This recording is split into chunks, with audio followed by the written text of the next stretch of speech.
ఎంత ఎత్తుకెదిగిందో ప్రతి ఒక్కళ్ళకి తెలుసు. 4 సార్లు ముఖ్యమంత్రి చేసిన ఒక ముఖ్యమంత్రి ఒక సినిమా ఇండస్ట్రీలో ఒక నిర్మాతను భుజంతో మోశాడు. సినిమా ఇండస్ట్రీకి అంతకన్నా ఏం గౌరవం కావాలి?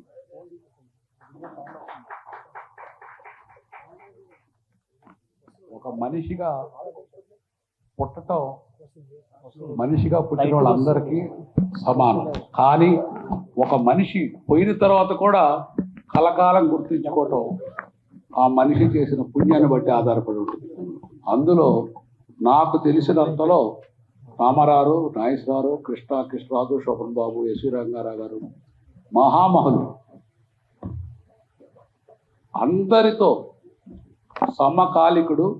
ఇప్పటి వరకు 88 సంవత్సరాలు జీవించి 88వ సంవత్సరంలో కూడా రియల్ హీరోగా పైకి వెళ్ళిన మహానుభావుడు రామోజీరావు. ఆయన గురించి పర్సనల్గా దగ్గరికి వెళ్తే ఎంత మంచి మనిషో ఆయనకి బాగా దగ్గర పరిచయం ఉన్న పరుచూరి వాళ్ళ గారికి, వాళ్ళ నాన్నగారికి. నేను పరుచూరి వాళ్ళ నాన్నగారు ప్రియా పికిల్స్లో రాఘవయ్య గారు, ఆయన దగ్గర రామోజీరావు గురించి చాలా తెలుసుకున్నాను. నాకు 1982లో ఒక విమానం ఎక్కినప్పుడు నా పక్క సీట్లో ఆయన పరిచయం. అదే రామోజీరావు నాకు పరిచయం దాదాపు 42 years క్రితం. ఆ పరిచయం చివరి రోజు వరకు నాకు అంటే నా పర్సనల్గా ఆయన ఏమనాలంటే వైట్ పేపర్ మీద సంతకం పెట్టి మీ ఆస్తి మొత్తం నాకు ఇవ్వండి అంటే నాకు రాసి పంపించే అంత దగ్గరయ్యాను. ఆ మహానుభావుడిని ఎంత చెప్పినా అంటే నేను ఆయన గొప్పని కాదు, ఆయన ఎంత ఎదిగినా సరే నేల మీద నడిచే వ్యక్తి ఆయన రామోజీరావు. ఎప్పుడు ఆయన జీవితంలో ఒక అబద్ధం ఆడారగరు. ఒకళ్ళని మోసం చేయాలని తెలియని వ్యక్తి అతను. ఒకళ్ళ సొమ్ము తీసుకుందామని తెలియదు. తన శక్తితో తనకు పైకొచ్చి 10 మందిని పోషించుతాం అనే ఒక్క భావనే ఆయన ఈ స్టేజ్కి రావడానికి కారణం.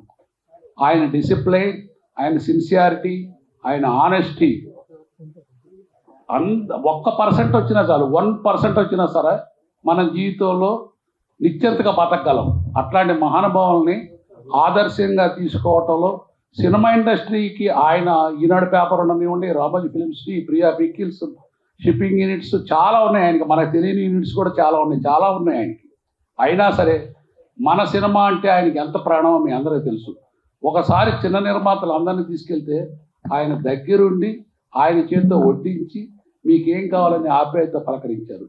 ఇవాళకి మీ అందరికీ తెలుసు, రామోజీ ఫిలిం సిటీకి మనం ఎవరన్నా అడుగు పెడితే అది మన సొంత ఇంటికి వెళ్ళినట్టు ఉంటుంది, కానీ అది పరాయిగా ఉండదు. ప్రతి ఒక్కళ్ళకి తెలుసు ఆ సంగతి. ఆ రామోజీ ఫిలిం సిటీ అడుగు పెట్టగానే ఒక రకమైన నిండు ధైర్యం. దానికి కారణం రామోజీరావు. మనిషి అన్న తర్వాత వెళ్ళిపోవాల్సిందే, తప్పదు, అది మన చేతిలో ఉండదు. కానీ వెళ్ళిపోయిన తర్వాత ఇంకా ఇంకా ఇంకా రోజు రోజుకి ఆయన ఖ్యాతి మెరుగుపడుతూనే ఉంటుంది. ఆయన లేరని ఆ ఒక్క భావం కూడా ఉండకూడదు. ఆయన అంత ఆర్గనైజ్ చేశారు. అంచేత మన మిగతా బిజినెస్లో ఆయనకు ఉన్నాయండి, అది డిఫరెంట్. బట్ ఆయన ఒక మానవ రత్నం. రేపు భారతరత్న ఇచ్చినా కూడా ఆ భారతరత్న కూడా ఆయన ఈక్వల్గా ఉంటారు తప్ప ఒకటి ఎక్కువ ఒకటి తక్కువ ఉండదు. ఆయన ముందు మానవ రత్నం నాకు తెలిసినంత వరకు. అంచేత సినిమా ఇండస్ట్రీకి ఇంకా ఎన్ని యుగాలు ఉన్నా సరే ఆ మహానుభావుని మర్చిపోలేము. ప్రపంచంలో పెద్ద స్టూడియో కట్టాడు. మన తెలుగు వాళ్ళందరికీ గౌరవం. ఎక్కడికి వెళ్ళినా రామోజీరావు అనే పేరు బ్రాండ్ ఉంటే చాలు, వాళ్ళు పనిచేసే స్టాఫ్కి కూడా ఎంతో రెప్యుటేషన్ ఉంటుంది. ఆయన పేరు చెబితేనే ఒక రకమైన మనకి ఒక ధైర్యం పులకింత. దానికి కారణం ఆయన చేసే కష్టం, ఆయనకున్న ఆనెస్టీ. అంచేత మనం సినిమా ఇండస్ట్రీలో ప్రతి ఒక్కళ్ళం కూడా ఆయన ఆదర్శంగా తీసుకొని ఆయన లాంటి గొప్ప మనస్తత్వం 1% వచ్చిన చాలని నా అభిప్రాయం.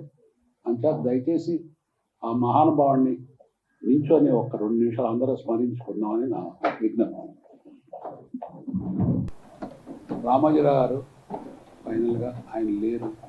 ఆయన లేకపోతే మనుషులే కాదు, ప్రతి ఒక్కళ్ళు, తెలుగు వాళ్ళే కాదు, ఇండియన్సే కాదు, ప్రపంచం మొత్తం బాధపడుతుంది ఆయన లేరని. వాళ్ళ కుటుంబానికి మన సినిమా ఇండస్ట్రీ తరఫున, మన అందరి తరఫున ఆయన భావాలు వాళ్ళు కొనసాగించేంత ఉత్తములుగా వాళ్ళ బిడ్డల్ని, మనవరాల్ని, కొడుకులను కూడా తయారు చేశారు. మీ అందరి ఆశీర్వాదం ఆ బిడ్డలకి, ఆ కుటుంబానికి, ఆ సంస్థకి ఉండాలని రామోజీరావు గారిలో మీ అందరితో పాటు నేను కూడా ఒకడిని. Thank you. ఒక గుర్తింపు తీసుకొచ్చిన లెజెండరీ పర్సనాలిటీ రామోజీరావు గారు లేకపోవడం నిజంగా తెలుగు ఫిలిం ఇండస్ట్రీ దురదృష్టం. మద్రాసులో ఎన్నో స్టూడియోలు, ఎంతో గొప్పగా ఉన్న ఫిలిం ఇండస్ట్రీ మద్రాసులో, సినిమా అంటే మద్రాసు లేకపోతే బాంబే అనే స్టేజ్లో అందరూ మద్రాసు నుంచి ఇక్కడికి తరలి వచ్చిన సందర్భంగా అక్కడొక స్టూడియో, అక్కడొక స్టూడియో, ఎక్కడెక్కడో స్టూడియోలు ఉండేవి చాలా దూరంగా.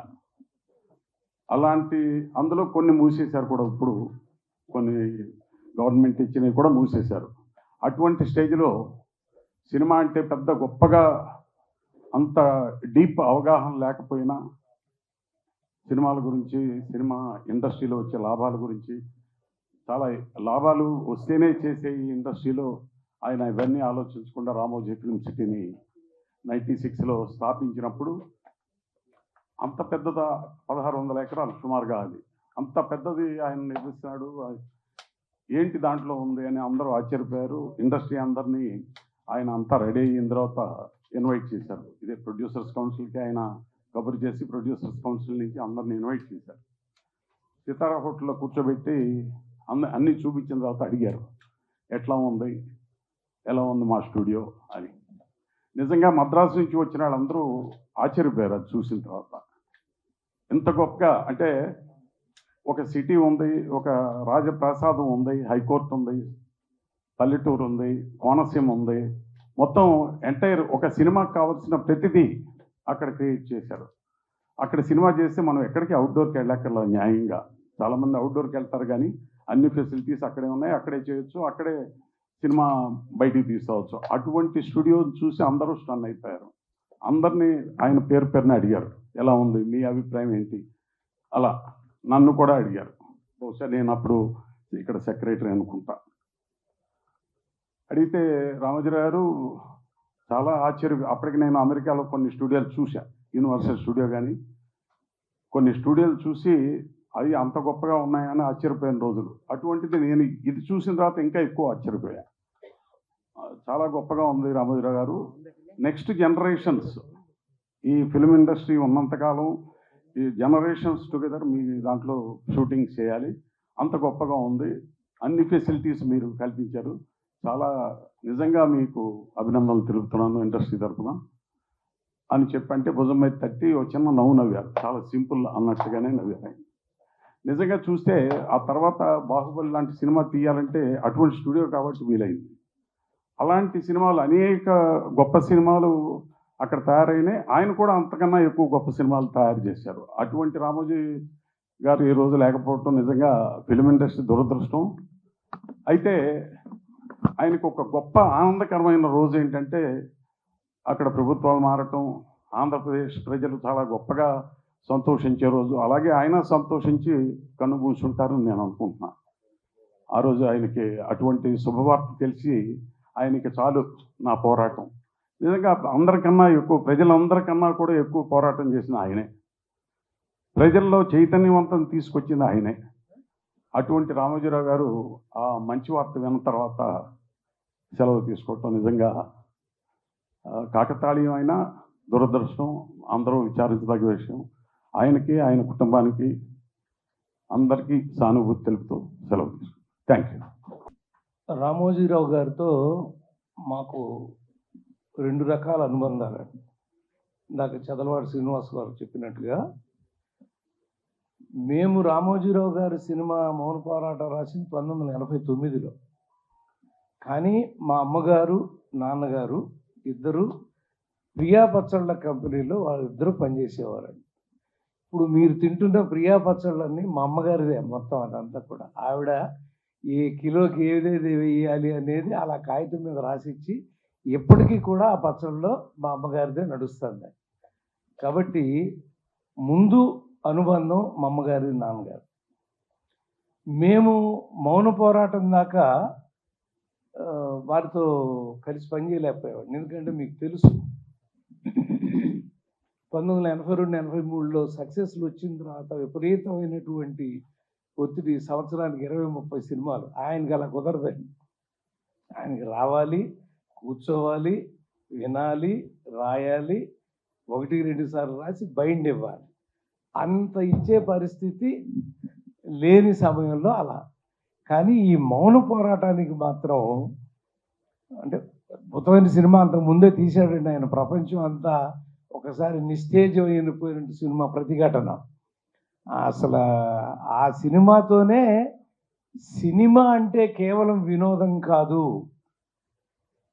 విజ్ఞానం కూడా, ప్రజల్లో మార్పు తీసుకురావాల్సింది ఈ సినిమా ప్రపంచమే అనేటువంటి ఒక అద్భుతమైనటువంటి నీతిని ఆయన సినిమా ప్రపంచానికి అందించాడండి ప్రతిఘటనతో.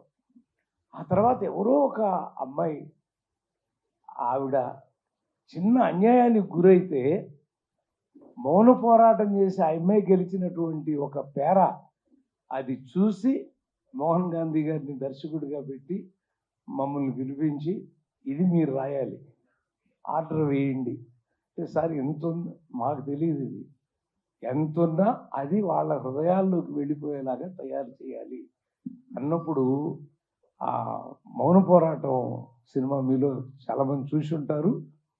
అది ఒక అద్భుతం అండి. అంతే, ఒక చిన్న డౌన్ ట్రాడన్ లేడీ అంత పోరాటం చేస్తుందా, అలా గెలవగలదా, ఇది నిజమేనా అని ఎవరు అడగలేదండి.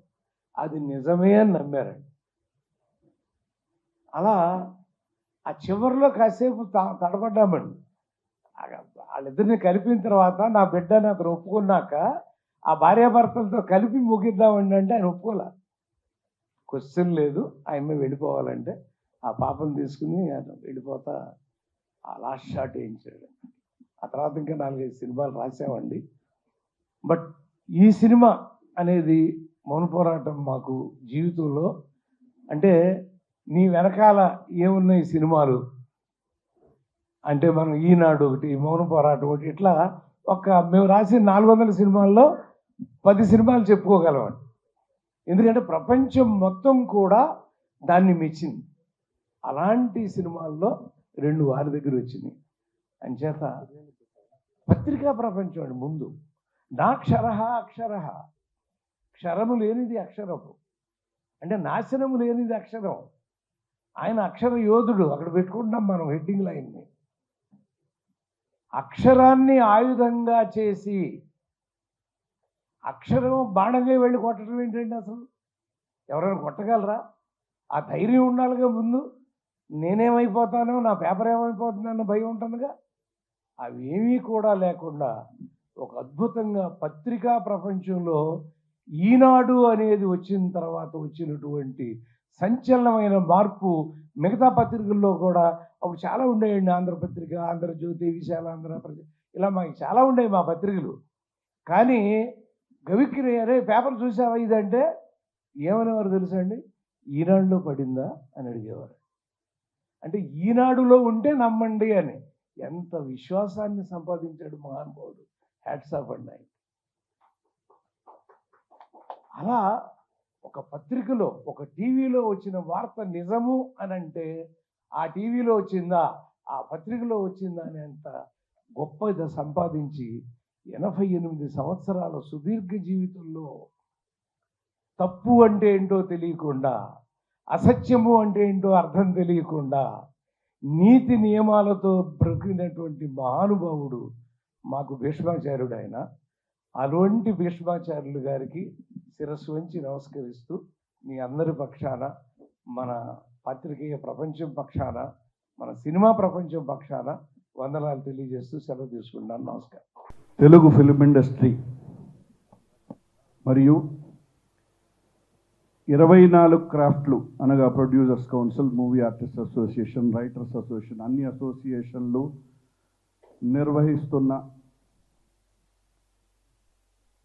రామోజీరావు గారి సంస్మరణ సభకి ఇక్కడకు విచ్చేసిన ప్రతి ఒక్కరికి పేరు పేరున నా హృదయపూర్వక నమస్కారాలు తెలియజేస్తున్నాను.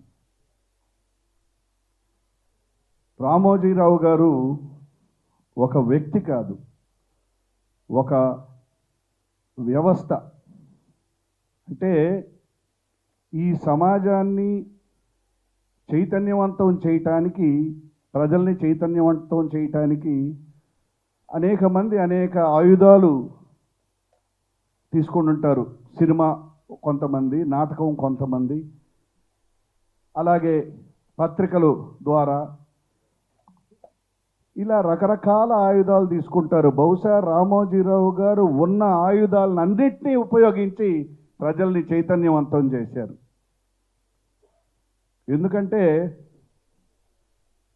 వారి ఈనాడు పేపర్ ద్వారా బహుశా మన ఆంధ్ర రాష్ట్రంలో 2 తెలుగు రాష్ట్రాల్లో పొద్దున్నే లేచి ఈనాడు పేపర్ చదవకపోతే ఆ రోజు సరిగ్గా లేదు అన్న ఫీలింగ్ ఉన్న చాలా కోట్ల మంది, వందల మంది, లక్షల మంది ఉన్నారు. అంటే ఒక పత్రిక ద్వారా ఇంతటి సామాజిక చైతన్యాన్ని తీసుకురావటం, ఒక పత్రిక ద్వారా చైతన్యాన్ని తీసుకురావటమే కాదు,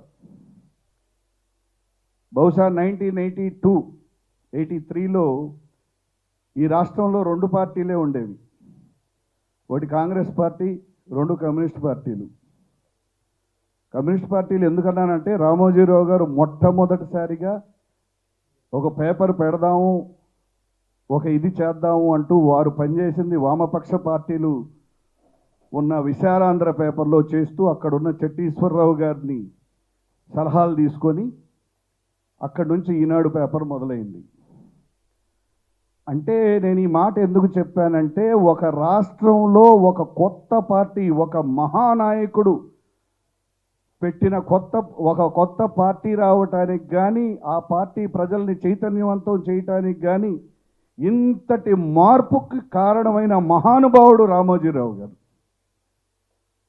అలాగే ఒక్క పేపర్ ద్వారానే కాదు, వారు ప్రచురించిన మంత్లీస్, ఆ చతుర కానీ విప్పులు కానీ, వాటి ద్వారా ఎందరో రచయితలు మూలబడ్డ వాళ్ళ రచనల్ని, వాళ్ళు ఈ సమాజానికి చెప్పాలనుకున్న విషయాల్ని ఆ పుస్తకాల ద్వారా ప్రజలకు తెలియజేసే పని చేశారు. అలాగే సినీ ప్రపంచంలోకి నిర్మాతలందరికీ సినిమాలు తీస్తే ఇలాంటి సినిమాలు తీయాలి అని వారితో పర్సనల్ అటాచ్మెంట్ అన్నారు. నాకు మా పర్సనల్ అటాచ్మెంట్ మా నాన్నగారు మాదాల రంగారావు గారు త్రూనే వారితో.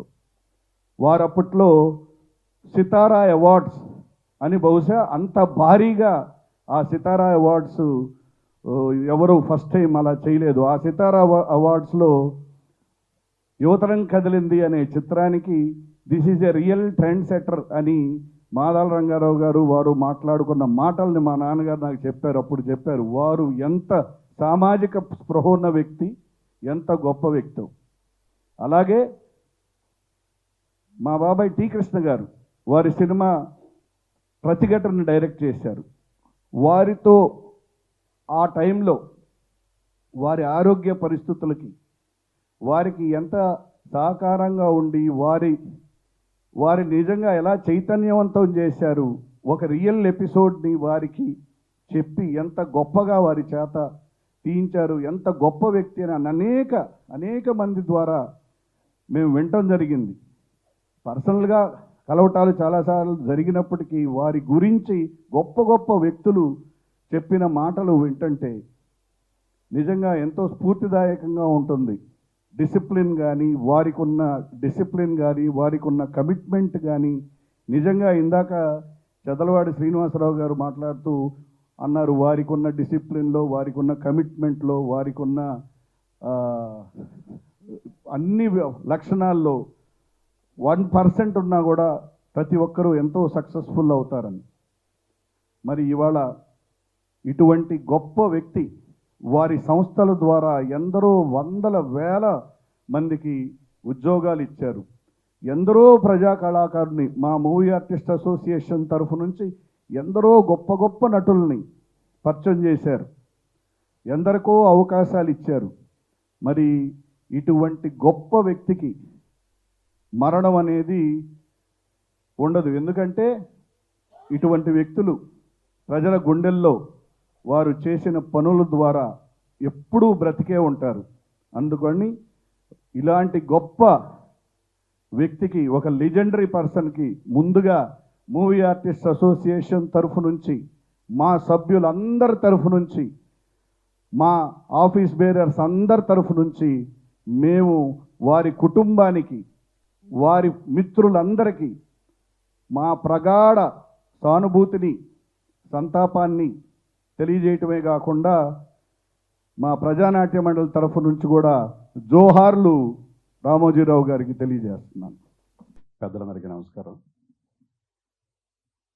ఆత్రేయ గారిని ఒకసారి నీకు చావంటే భయం ఉందా అని అడిగితే, చావంటే నా ఎందుకు భయం ఉంటుంది, అది వచ్చినప్పుడు నేను ఉండను, అది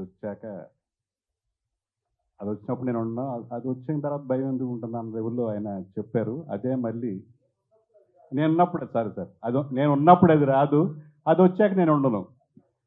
మళ్ళీ అంత తాత్విక చింతనని ఆయన సొంతంగా స్మృతివనాన్ని ఆయనే నిర్మించుకోవటం అనే దాంట్లో చూశాను. ఆయన ఆ స్మృతివనం ఎలా ఉండాలో దగ్గరుండి చేయించుకోవటం, అంటే చాలామందికి ఆత్మస్థైర్యం ఉంటే కానీ అలాంటి పని చేయలేరు. సో అంత గొప్ప తాత్వికుడికి, దార్శనికుడికి నిజంగా నివాళులు అర్పిస్తూ ఉన్నాం. ఆయన ఎక్కడ చనిపోలేదు, మనకి దూరం కాలేదు. మనం పొద్దున్నే లేవగానే చూసే న్యూస్ పేపర్లో ఉంటారు, మనం రిమోట్ ఆన్ చేస్తే ఈటీవీలో ఉంటారు, మనం డైనింగ్ టేబుల్ మీద రుచికరమైన టిఫిన్ చేయాలంటే ఆ ప్రియ పచ్చళ్ళలో ఉంటారు, మనం బోరు కొడితే ఆయన తీసిన సినిమాల్లో ఉంటారు. మన క్రియేటివ్ ఉండి దర్శకులుగానో, నిర్మాతలుగానో, టెక్నీషియన్లుగానో షూటింగ్ జరుపులంటే ఆయన రామోజీ ఫిల్మ్ స్టూడియోలో ఉంటారు. మన సినిమా నిర్మించిన తర్వాత దాన్ని విడుదల చేయాలంటే మయూరి ఫిల్మ్ డిస్ట్రిబ్యూషన్లో ఉంటారు. మనం ఏదన్నా పొదుపు చేసుకుని దాన్ని దాచుకోవాలంటే మారదర్శి చిట్ ఫండ్స్లో ఉంటారు. సో ఆయన చావు లేదు, ఆయన అమరుడు. అలాంటి గొప్ప వ్యక్తి తెలుగువాడిగా పుట్టినందుకు మనం అందరం గర్వపడాలి. ఎందుకంటే తెలుగు భాష కోసం ఆయన చేసిన అన్ని సేవలు లాభాపేక్ష లేకుండా విపుల చతుర అనే మ్యాగజైన్లు కొన్ని దశాబ్దాలు నడిపారు ఆయన. అందులో ఒక పైసా కూడా లాభాపేక్ష లేదు ఆయనకి, నష్టం వచ్చేది. ప్రపంచంలో ఉన్న గొప్ప సాహిత్యాన్ని, కథల్ని, అలాగే భారతీయ ఇతర భాషలో వచ్చిన కథల్ని వాటిని అనువాదం చేసి విపుల ద్వారా అందించేవారు, చతుర ద్వారా ఒక నవలను అందించేవారు. అలాగే రీసెంట్ ఇయర్స్ వరకు కూడా తెలుగు వెలుగు అనే మ్యాగజైన్ మళ్ళీ ఆయన ఆ భాష మీద అభిమానం పోకుండా తెలుగు వెలుగు అనే మ్యాగజైన్ నడిపారు మొదటి వరకు. ఈ డిజిటల్ యుగంలో వెబ్సైట్స్ రాజ్యవంతం టైంలో ఆ తెలుగు వెలుగు కూడా ఆయన రీడర్స్ లేక ఆ వెబ్సైట్లోనే నిర్వహిస్తూ ఉన్నారు. సో అలాంటి వ్యక్తి తెలుగు భాషకి ఆయన చేసిన సేవ కానీ, అలాగే రైతు బిడ్డగా ఆయనకున్న అభిమానం కూడా, అన్నదాత అనే ఓ మ్యాగజైన్ని రైతుల కోసం నడిపేవాళ్ళు. సో సంపూర్ణమైన జీవితం, ఎన్నో గొప్ప విజయాలు. అలాంటి వ్యక్తి అన్ని రంగాల్లోనూ, అటు పాత్రిక రంగంలోనూ, సినిమా రంగంలోనూ ఎన్నో గొప్ప సినిమాలు, అంటే ఆయన చేసిన సినిమాల్లో ఎంతోమందికి స్ఫూర్తి కలిగించారు. పరుచూరి గారు చెప్పారు, ప్రతిఘటన అనే సినిమా మేము చిన్నప్పుడు చూసి బయటకు వస్తుంటే ఎవరైనా రౌడీ కనిపిస్తే వాడిని ఇరక్కొడదామన్నంత ఇన్స్పిరేషన్ వచ్చేది. అలాగే ఒక ఎథ్లెట్స్ని ఇన్స్పైర్ చేయడానికి అశ్విని నాచప్ప జీవితాన్ని తీయటం కానీ, అలాగే ఒక కాలు కోల్పోతే మళ్ళీ ఆమె గొప్ప నాట్యమయూరిగా ఒక ఆర్టిఫిషియల్ లెగ్ పెట్టుకున్న సుధాచంద్రన్ జీవితాన్ని మయూర్ అనే సినిమాగా చేయటం కానీ, పరుచూరి గారు పనిచేసిన మౌన పోరాటం, ఒక గిరిజన యువతి ఒక మౌన పోరాటం దాని అన్యాయం చేసిన వ్యక్తి మీద చేయటం అనేది, అలాంటి అన్యాయం చాలామంది జరుగుంటుంది. వాళ్ళకందరికీ ఒక చైతన్యవంతం చేరిన దృష్టితోటైన మౌన పోరాటం అనేది అది హిట్ అవుతుందో లేదో, కమర్షియల్గా అవుతుందో లేదో తెలియకుండా ఒక కమిట్మెంట్తో, అలాంటి ఎవరైతే ఆడవాళ్ళు ఎవరైతే అన్యాయం గురయ్యారో వాళ్ళందరికీ ఒక చైతన్యవంతం చేయాలనే దృష్టితో ఆ సినిమా చేయడం కానీ, అలా ఆయన అన్ని సినిమాలు కూడా ఎక్కడ వల్గారిటీ లేకుండా ఫ్యామిలీ మొత్తం చాలా ఆరోగ్యకరమైన సినిమాలని ఆయన రూపొందించారు. సో అలాంటి గొప్ప వ్యక్తికి మనం హైదరాబాద్ రామారావు గారు చెప్పినట్టు ఒక వరల్డ్ సినిమా, అలాగే భారతీయ సినిమా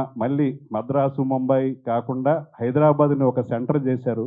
రామోజీ ఫిల్మ్ సిటీ అనే గొప్ప ప్రపంచంలో అతిపెద్ద స్టూడియో చేశారు. అలాంటి వ్యక్తికి, మహనీయుడికి మా దర్శకుల సంఘం తరఫున నివాళులు అర్పిస్తూ సెలవు. భారతంలో భీష్ముడికి తను ఎప్పుడు చనిపోవాలో తెలుసునట. అందుకనే తను అధర్మ యుద్ధం చేస్తూ ఇక చాలు ఈ యుద్ధం, ఎందుకంటే అధర్మ యుద్ధం చేయాల్సి వస్తుంది, రాజు మాట వినాలి కాబట్టి. ఆ అధర్మ యుద్ధం చేస్తూ తను ఇక చాలు అనుకొని తను చాలించాడు తనకు తెలిసి. అలాగే రామోజీరావు గారు ధర్మయుద్ధం చేస్తూ తను ఎప్పుడు చాలించాలో తెలిసి తాను అనుకున్నది నెరవేరిన తర్వాత తను హ్యాపీగా చనిపోయాడు అని అనుకున్నది సాధించిన తర్వాత. ఎందుకంటే మీరు ఆయన ముఖం చూస్తే చనిపోయినట్టుగా అనిపించదు, హ్యాపీగా నవ్వుతూ ఉన్నట్టుగా ఉంటుంది. అంటే మనస్ఫూర్తిగా ఆయన నిష్క్రమించాడు. అలాంటి రామోజీరావు గారికి నా హృదయపూర్వక శ్రద్ధాంజలిగా చెప్తున్నాను. Thank you.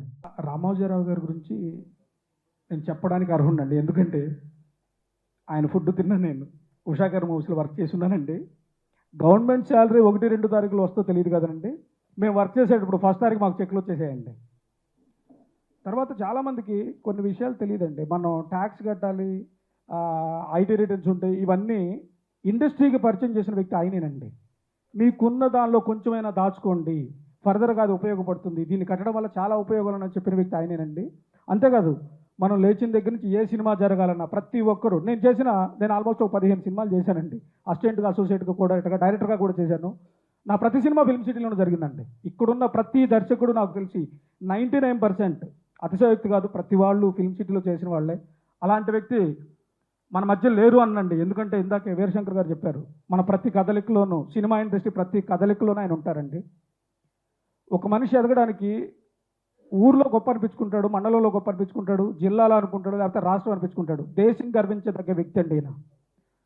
సో మనం ఇప్పటి వరకు మన May 4th directors day Dasari Narayana Rao గారికి ఎలా అయితే ఒక డేని అనుకున్నామో, అలా గురుగారు రామోజీరావు గారికి కూడా మన ఇండస్ట్రీ తరఫున అందరూ ఒక డే అనుకొని ఆయనకి సెలబ్రేషన్ చేస్తే బాగుంటుందని నా ఉద్దేశం అండి. Thank you so much. సభకు నమస్కారం. నా పూర్తి పేరు ఉమర్జీ అనురాధ. నేను తెలుగు సినీ రచయితల సంఘం ప్రధాన కార్యదర్శిని. నాకు మా చైర్మన్ గారితో 8 ఏళ్ళు ప్రత్యక్షంగా పనిచేసినటువంటి అనుబంధం ఉంది. నేను ఈ రోజుకి కూడా ఆయన నేను పేరు పెట్టి పిలవలేకపోవడం అనంటే, మా డిఎన్ఏలోనే ఈనాడులో ఒకసారి పనిచేయడం మొదలుపెట్టిన తర్వాత మా డిఎన్ఏలో చైర్మన్ గారు ఆయన ఆశయాలు, ఆయన లక్ష్యాలు, ఆయన సమాజం గురించిన చింతన, సమాజం గురించిన ఆలోచన తప్ప వేరే ఏది ఉండదు. 1994లో మొట్టమొదటిసారి నేను స్టూడెంట్గా ఉన్నప్పుడు ఉషా కిరణ్ మూవీస్ అనేటువంటి ఒక డిపార్ట్మెంట్ మొదలవుతుంది, దానికి ఓల్గా గారు సారథ్యం వహిస్తారు అన్న న్యూస్ చూసినప్పుడు, చిన్నప్పటి నుంచి డ్రామాలు అవి రాస్తున్న దాన్ని ఎప్పటికైనా రైటర్ అవ్వాలనే ఒక ఉద్దేశంతో ఆయనకి ఒక ఉత్తరం రాశాను. సార్, నేను మిమ్మల్ని కలవాలి, నేను ఉషా కిరణ్ మూవీస్లో జాయిన్ అవ్వాలి అని చెప్పి. అడ్రస్ ఏం రాయాలో తెలియదు, రామోజీరావు గారు హైదరాబాద్ అని రాశాను. అది ఆయనకి వెళ్ళింది. తర్వాత ఆయన నాకు ఆయన అసిస్టెంట్ ఉండేవారు ప్రభాకర్ గారని, ఆయన చేత నాకు ఒక కార్డ్ రాయించారు. అంటే చైర్మన్ గారు ఇలా మెడ్రాస్కి పాసన్ మేనర్లో ఒక ఆఫీస్ ఉంది, ఇప్పటికీ ఒక ఉంది, అప్పుడు మాకు 3 ఫ్లోర్స్లో ఆఫీస్ ఉండేది. సో అక్కడికి పలానా రోజు వస్తున్నారు, మీరు వచ్చి వాళ్ళని కలవచ్చు అని. సో ఆయన మీట్ అవుతుంటే నేను రైటర్ ఆల్రెడీ అయిపోయాను అన్న ఒక హై దీంతో వెళ్ళాను. వెళ్తే, ఇంత చిన్నపిల్లవి, నువ్వు సినిమాల్లో రాస్తావా? అవును సార్ రాస్తాను అన్నాను. అంటే ఏం చేస్తున్నావు అంటే, ప్రెసిడెన్సీ కాలేజ్లో ఎంఏ చేస్తున్నాను సార్, ఫస్ట్ ఇయర్ అని అన్నాను. ఎందుకని ప్రెసిడెన్సీ కాలేజ్లోనే చేస్తున్నావు అని అంటే, ప్రెసిడెన్సీ కాలేజ్ సార్, అక్కడ చిన్నయ్య సూరి గారు చేశారు, కందుకూరి వీరేశలింగం గారు చేశారు, మనకు వచ్చిన నోబెల్ విన్నర్స్లో 3 ఆ కాలేజ్ నుంచే ఉన్నారు, అదిగో ఆ సముద్ర తీరంలోనే శ్రీశ్రీ గారు వెళ్ళారు, చలం గారు తిరిగారు. ఇలాగ అసలు ఒక 5 నిమిషాలు 10 నిమిషాలు అనర్గళంగా దాని గురించి నా భావావేశాన్ని చెప్పినప్పుడు, నువ్వు ఇప్పుడు నాతో చెప్పిందంతా కాగితం మీద పెట్టి తీసుకురా, అప్పుడు నేను డిసైడ్ చేస్తాను అన్నారు. అంటే ఎప్పుడు తీసుకురావాలి సార్ అంటే, నేను ఇక్కడ 3 రోజులు ఉంటాను, నువ్వు ఇంటికి వెళ్ళి బాగా ఆలోచించుకొని చక్కగా రాసి తీసుకురా, అది చూశాకే నేను డిసైడ్ చేస్తాను అన్నారు. నేను ఇంటికి వెళ్ళాలంటే ఇక్కడ నుంచి ఇంట్లో, అప్పుడు మా మనలి పుదునగర్ అంటే అక్కడ నుంచి 2 hours జర్నీ. ఇప్పుడు నేను వెళ్ళి 2 గంటలు ఇంటికి వెళ్ళి మళ్ళీ రేపు పొద్దున రాసి తీసుకొని నేను మనసు మార్చుకుంటే మళ్ళీ మనకు సమస్య అవుతుంది, నేను అంతవరకు వెయిట్ చేయలేను అని, మీరు తెల్ల కాగితాలు ఇప్పిస్తే నేను ఇప్పుడే రాస్తాను సార్ అన్నాను. అంటే ఆయన అక్కడ తంగస్వామి అని చెప్పి ఒక బాయ్ ఉండేవాడు, అతను పిలిచి, ఈ అమ్మాయికి తెల్ల కాగితాలు పెన్ను ఇవ్వు, కూర్చోడానికి మంచి కుర్చీ టేబుల్ ఇవ్వన్నారు. సో ఆయన ఎవరితోనో మీటింగ్లు చేసుకుంటున్నారు, నేను అక్కడే కూర్చొని ఒక 2 hours ఒక 15 పేజీలు నాకు తెలిసినట్టుగా రాసి ఇచ్చాక అది ఆయన చదివారు. చదివి, సరే నాకు ఆకలేస్తుంది, నేను లంచ్ చేయాలి, తర్వాత రా అన్నారు. నాకు కూడా ఆకలేస్తుంది సార్ అన్నాను.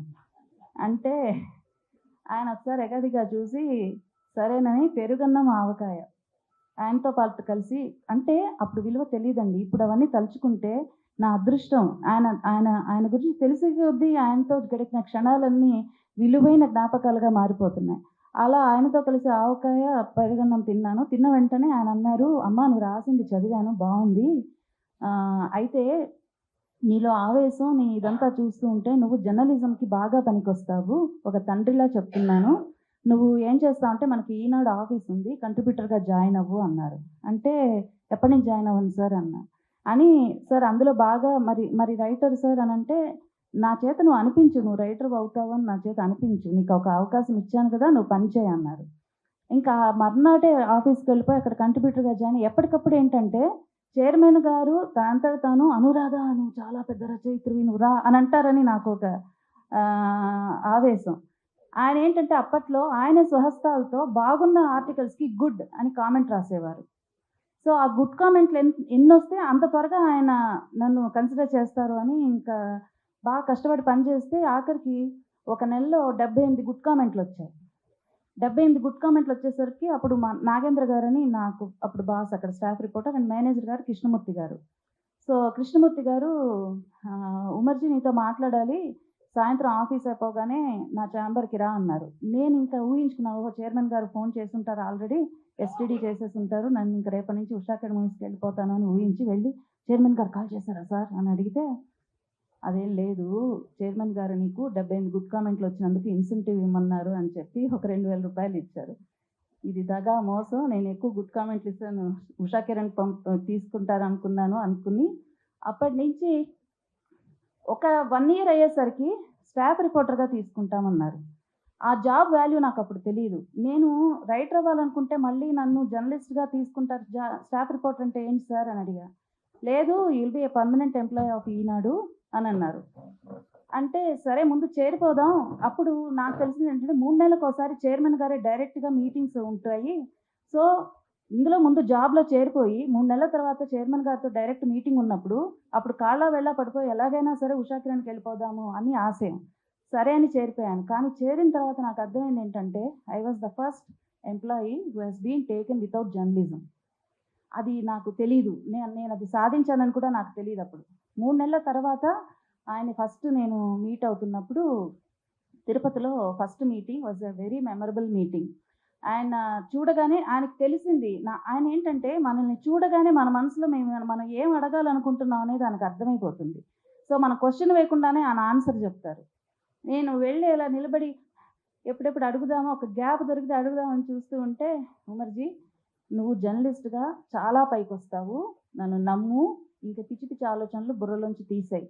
నేనే నీతో విసిగిపోయి నేను చెప్పేదాకా నువ్వు పని చేస్తూనే ఉండు" అన్నారు.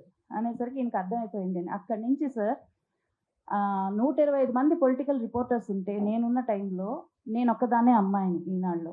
మాకు ఎలక్షన్స్ టైంలో మీటింగ్స్ పెడతారు. ఎలక్షన్ కవరేజ్ ఎలా చేయాలి? మనం ఎలా నైతిక విలువలను పాటించాలి? మనం అంటే ఆ మీటింగ్స్ విలువ ఇప్పుడు తెలుస్తుంది నాకు. అంటే వాళ్ళు బాధ్యత గల విలేకరిగా మనం ఎలా ఉండాలి అనేది మనకు ఒక ఏమంటారు మోరల్ క్లాసెస్ అవన్నీ.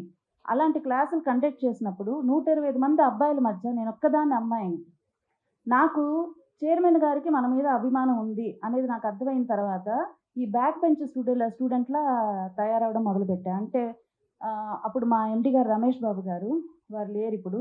వారు క్లాసులు తీసుకుంటుంటే వెనకాల కూర్చొని కామెంట్లు చేయడం, "మాకు తెలుసు సార్ మేము చేస్తాం సార్" అంటాం ఇలాంటివన్నీ. ఇది కూడా ఆయన దగ్గరికి రిపోర్ట్ వెళ్ళింది. వెళ్ళి "నువ్వేంటి దబాయించడం మొదలుపెట్టావంట, నీ మీద కంప్లైంట్లు వస్తున్నాయి, సరిగ్గా బుద్ధిగా పనిచేయని" ఆయన కేకలేసేటప్పుడు కూడా అది మనకి వినబుద్ధి అవుతుంది. జస్ట్ లైక్ మా ప్రెసిడెంట్ గారు కూడా అప్పుడప్పుడు కేకలేస్తుంటారు. మనకి వినబుద్ధి అవుతుంది అది. ఓకే ఇదేదో బానే ఉంది మనల్ని పొగుడుతున్నారు. యాక్చువల్లీ మనల్ని తిట్టారనేది మనం తర్వాత వెనక్కి వెళ్ళి ఆలోచిస్తే గానీ అర్థం కాదు. అప్పటికప్పుడు మనల్ని ఏదో పొగుడుతున్నారని అనిపిస్తుంది. మా చైర్మన్ గారు కూడా మమ్మల్ని అలాగే తిట్టేవారు. సో, అలా క్లాస్ తీసుకున్నారు. అండ్ 1996 అసెంబ్లీ ఎలక్షన్స్‌లో నాకు బెస్ట్ రిపోర్టర్ అవార్డు కూడా వచ్చింది. అప్పుడు ఇలాంటి అచీవ్‌మెంట్స్ వచ్చినప్పుడు నాకు దొరికిన ఒక అద్భుతమైన మెమరీ ఏంటంటే ఆయన డైరెక్ట్‌గా ఫోన్ చేసి మెచ్చుకునేవారు. "చాలా బాగా చేశావమ్మా" అని. అలా అన్నా డీఎంకే పార్టీ వాళ్ళ మీద నేను రాసినటువంటి ఇన్వెస్టిగేటివ్ స్టోరీస్ నా టైంలో ఎవరు రాలేదు అని చెప్పి ఇప్పుడు అర్థమవుతుంది నాకు. ఆ టైంలో నేను చేసిన పని విలువ నాకే తెలియదు. ఒకసారి అన్నాడీఎంకే వాళ్ళ పార్టీ కార్యకర్తలే దొంగసారా కాస్తుంటే దాని ఫోటోలు తీసివేస్తే, అప్పటిదాకా ఏంటంటే మా ఈనాడు తమిళనాడు ఎడిషన్ ఇలా మామూలుగా ఇలా మడత పెట్టి ఉంటుంది డిస్ప్లేలో. ఆ రోజు ఏంటంటే ఫుల్గా డిస్ప్లే చేశారు, ఇలా క్లిప్ పెట్టి డిస్ప్లే చేసేసరికి అది ఎవరో చూసి ఆ న్యూస్ 2 డేస్లో చైర్మన్ గారి దగ్గరికి వెళ్ళిపోయింది. ఆయన కాల్ చేసి, I'm very proud of you Umarji, మన పేపర్ని మడత విప్పి తగిలించేలా చేసావు, I'm very proud of you అని అన్నారు. అప్పటి నుంచి ఏంటంటే ఈ మడత విప్పకుండా ఇలాగే అది ఓకే, మడత విప్పి తగిలించడం అనేది అచీవ్మెంట్ మాట అని అర్థమై అప్పటి నుంచి అలాంటి స్టోరీలు ఏం రాయాలా అని కొన్ని స్టోరీస్ చేసా. వల్లువర్ కోటంలో విచార ఘట్టం, ఆ స్టోరీ వచ్చినప్పుడు కూడా ఆయనే స్వయంగా ఫోన్ చేసి మెచ్చుకోవడం. సో ఇలాంటి ఎన్నో మెమరీస్. ఆ తర్వాత ఇంకా సినిమా అంటున్నాను అని చెప్పి నన్ను ఇక్కడ రామోజీ ఫిలిం సిటీలో, ఆ రామోజీ ఫిలిం సిటీ గురించి చెప్పాలంటే superb memory. First day first batch ఇక్కడ అప్పుడు ఈటీవీ స్టార్ట్ చేసేసారు. ఈటీవీ స్టార్ట్ చేసిన తర్వాత ఈటీవీ వినోది అని ఒక సెకండ్ ఛానల్ స్టార్ట్ చేయాలన్న ప్రపోజల్ వచ్చినప్పుడు ఆ సెకండ్ ఛానల్కి సినిమా డెస్క్కి నన్ను వేశారు రిపోర్టర్గా. సో నన్ను ట్రాన్స్ఫర్ చేశారు. అప్పుడు మా ఆఫీసు ఈ రామోజీ ఫిలిం సిటీలో సామ్రాట్ బిల్డింగ్లో మా ఆఫీస్ ఉండేది, ఫస్ట్ ఫ్లోర్లో. సో ఫస్ట్ బ్యాచ్ మేము వస్తున్నాము, first day first batch Ramoji film సిటీకి. అది ఇంకా ఇట్స్ స్టిల్ అండర్ కన్స్ట్రక్షన్. అయితే ఈ బస్సు నడిపే డ్రైవర్కి ఏంటంటే అప్పుడు మనకి మెయిన్ డోర్ వైపు ఉండేది కాదు, ఇట్లా ఈ పక్కన ఒక చిన్న సందులాగా ఉండేది అనాస్పూర్ అని, అందులోంచి వెళ్ళాల్సి వచ్చేది సాంఘీ టెంపుల్ మెయిన్. ఆ డ్రైవర్కి ఏంటంటే కన్ఫ్యూజ్ అయిపోయాడు. వాడు వెళ్తున్నాడు, గంట అయిపోయింది, రామోజీ ఫిలిం సిటీ ఎప్పటికీ రాదు. అప్పటికి మాకు మొబైల్ ఫోన్స్ కూడా ఏం లేవు. తర్వాత చూస్తే సడన్గా విజయవాడ 290 కిలోమీటర్స్ అనే బోర్డు కనిపించింది. అందరం ఒక్కసారి గట్టిగా అరిచాం, మనం విజయవాడ వెళ్ళిపోతున్నా అనేసరికి వాడు ఒక్కసారి ఉలికిపడి మళ్ళీ వెనక్కి వచ్చి, ఈలోపు చైర్మన్ గారు ఏంటంటే ఈ ఫస్ట్ బ్యాచ్ ఇంకా రాలేదేంటి, ఆయన హెడ్ మాస్టర్లా ఉంటారు, అప్పుడప్పుడు మాకు హెడ్ మాస్టర్ లాగా ఉంటారు. వచ్చి గబగబా సామ్రాట్ బిల్డింగ్లోకి వెళ్ళబోతుంటేనే ఆయన కారులో చూస్తున్నారని అర్థమైంది. పారిపోతున్నాయంటే ఇంత లేట్ అయింది ఏంటి అంటే ఇది జరిగింది అని అన్నాను. అంటే ఓకే కొద్ది రోజుల తర్వాత ఇబ్బంది ఉండదు అన్నారు. తర్వాత కట్ చేస్తే ఒక పెద్ద రోడ్డు పక్కన అది ఇంకా ఇట్స్ రెడీ టు రోల్, ఆ road is ready to open అన్నప్పుడు ఒక్కసారి ఆయన చైర్మన్ గారి దగ్గరికి మామూలుగా వెళ్తే ఇంక నుంచి దారి తప్పక్కర్లేదు, చూసావు కదా మన దారి. ఈ హ్యాజ్ అ వెరీ అండ్ ఈనాడు ఖైరతాబాద్లో పనిచేసినప్పుడు ఆయన 5th ఫ్లోర్లో ఉండేవారు అండ్ మాదేమో ఆఫీస్ 2nd ఫ్లోరు. ఎప్పుడన్నా లిఫ్ట్ దగ్గర ఒకేసారి ఎదురు పడితే మనం జనరల్గా చైర్మన్ గారు కదా బాగుండదు, ఆయనే వెళ్ళని ముందు లిఫ్ట్లో అని మనం ఇలా పక్కన పెడితే రమ్మనేవారు. ఆ లిఫ్ట్లోంచి 5th ఫ్లోర్ వెళ్ళే లోపు ఏం చేసావు, ఈ 1 వీక్లో ఏం చేసావు, అది చేసావు ఇది చేసావు ఏదో చెప్తారు. He sets us goals. And AR Rahman గారిని ఫస్ట్ నేను ఇంటర్వ్యూ చేసినప్పుడు మెచ్చుకున్నారు, డైరెక్టర్ శంకర్ గారిని ఇంటర్వ్యూ చేసినప్పుడు మెచ్చుకున్నారు. WTC టవర్స్ మీద అమెరికాలో అది క్రాష్ అయినప్పుడు మన పేపర్లో, ఈనాడు పేపర్లో మాత్రమే ఒక న్యూస్ వేశాము. అదేంటంటే జస్ట్ ఆ ఇన్సిడెంట్ జరగడానికి ఒక 2 months బ్యాక్ యూఎస్లో ఒక లేడీ ఫ్లైట్లో ఇలాగే కొంచెం ఏదో కొద్దిగా తేడాగా ఉంది అని చెప్పి వెళ్ళి ఆమె లోకల్ పోలీస్ స్టేషన్లో రిపోర్ట్ చేస్తే వాళ్ళు దాన్ని తేలిగ్గా తీసుకున్నారు. They are not paid very serious attention. అది నేను అప్పట్లో ఇంటర్నెట్ అనేది అప్పుడప్పుడే వస్తున్న కొత్త, సో దాన్ని రీసెర్చ్ చేసి కనుక్కొని FBI వెబ్సైట్లోకి వెళ్ళి కనుక్కుని ఆ న్యూస్ మనం ఈనాడులో చేసి మాకు స్కోరింగ్స్ ఉంటాయి, మనం ఏం స్కోర్ చేసాము ఇవాళ, రేపు మనం ఏ న్యూస్ స్కోర్ చేసాము అని. ఆ న్యూస్ స్కోర్ చేసినందుకు ఎవరు కారణం అవుతారో వాళ్ళని తప్పకుండా ఆయన మెచ్చుకుంటారు. ఆ విషయంలో కూడా ఆయన నన్ను చాలా మెచ్చుకున్నారు. అండ్ ఇంకొకటి last and final which I have so many memories like that, but సమయాభావం వల్ల ఇంకొకటి చెప్తాను. అదేంటంటే లగాన్ ఆస్కార్ కౌంట్డౌన్లో లగాన్ గురించి ఒక సిరీస్ ఆఫ్ ఆర్టికల్స్ రాసినప్పుడు లాస్ట్లో ఒక ఆర్టికల్లో ఒక 4 lines రాశాను.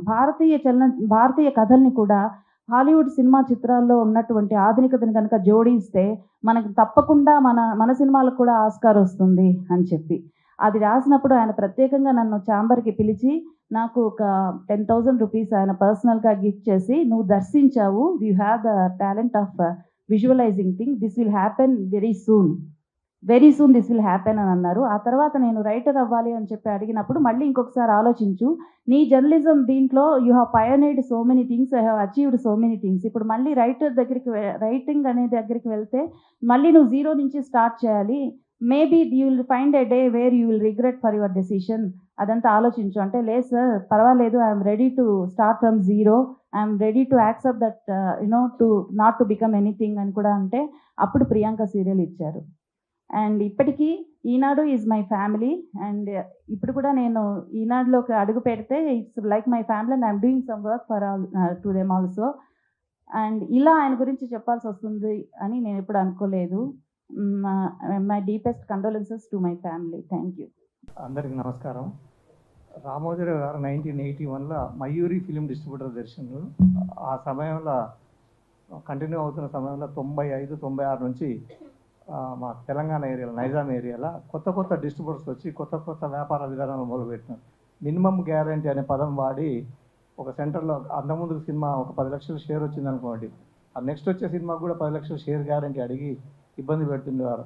ఆ టైంలో ఈ మయూరికి సంబంధించిన డిపిస్ అని ఉంటారు. డిపి అంటే డిస్ట్రిక్ట్ ప్రమోటర్స్, దాదాపు ఆల్ ఓవర్ ఆంధ్రప్రదేశ్లో అప్పుడు ఉన్న పాత 23 జిల్లాల మనుషులు ఉండేవాళ్ళు, ప్లస్ జనరల్ మేనేజర్ ఉండేవారు. వారు ఈ ఎంజీలు తీసుకుంటే మనం కూడా కొద్దిగా స్టాండ్ అవుతాం, మయూరి డిస్ట్రిబ్యూషన్ నిలబడుతుంది, ఎక్కువ సినిమాలు మనకు పర్చేసింగ్ అయ్యే అవకాశం ఉంటుంది, మంచి వ్యాపారం జరుగుతుంది అని చెప్పి ఆ జిల్లా అధికారులు జనరల్ మేనేజర్ గారు అడిగితే, ఇతరుల సొమ్ము మనకు వద్దు, మినిమం గ్యారంటీ అనే పదం వద్దు. మినిమం గ్యారంటీ పదం అంటే ఏంది? ఒక ఎగ్జాంపుల్, ఒక స్టేషన్లో 5 లక్షలు షేర్ గ్యారంటీ తీసుకున్నారు అనుకోండి, అక్కడ ప్రజలు ప్రేక్షకులు 3 లక్షలు ఇస్తే మిగతా 2 లక్షలు ఎక్కడ వచ్చినాయి మనకు అని అడిగితే, అది జూదంలాగా వస్తుంది సార్ మనకు అమౌంట్ అంటే. అటువంటి వ్యాపారం వద్దు. మనం ఇష్టపడి సినిమా తీస్తున్నాం, దాని మీద ఎంత లాభం వచ్చినా మనకే రావాలి, ఎంత నష్టం వచ్చినా మనకే రావాలని చెప్పి ఒక సిద్ధాంతంతో, మంచి మనసుతోటి, ఇతరుల వ్యాపారం దెబ్బతినొద్దనే ఆలోచనతో వారు చేసిన విధానం నన్ను ఇప్పటివరకు ఆకట్టుకుంది. వారు ఎప్పటికీ చిరకాలం నిలవాలని కోరుతూ శ్రద్ధాంజలి పెట్టేందుకు థ్యాంక్ యూ. పెట్టకపోతే అసలు ఎట్లా ఉండేదో మరి ఊహించుకోవటానికి కూడా చాలా కష్టంగా ఉండేది. ఎన్టీ రామారావు గారు తెలుగుదేశం పార్టీ పెట్టిన తర్వాత ఆయన చేసిన ప్రతి పని కూడా వారి పేపర్ ద్వారా పబ్లిసిటీ ఇచ్చి, ఈనాడు పేపర్ లేకపోతే తెలుగుదేశం పార్టీ లేదు అన్నంత లెవెల్కి వెళ్ళింది. ఇవాళ కూడా తెలుగుదేశం పార్టీకి రామోజీరావు గారికి ఉన్న సంబంధం ఎటువంటి సంబంధం మీరు అందరూ చూసే ఉంటారు. ఆఖరి నిమిషం వరకు చంద్రబాబు నాయుడు గారు రామోజీరావు గారు పాడి మోస్తూ కూడా అక్కడే ఉన్నారు. ఆయన కనుక ఇంకొక 4 రోజులు కనుక ఉంటే ఈ 5 సంవత్సరాల్లోనే ఆయన పడిన కష్టం అంతా కూడా కళ్ళారా చూసుకొని సంతోషించి వెళ్ళిపోయేవాళ్ళు.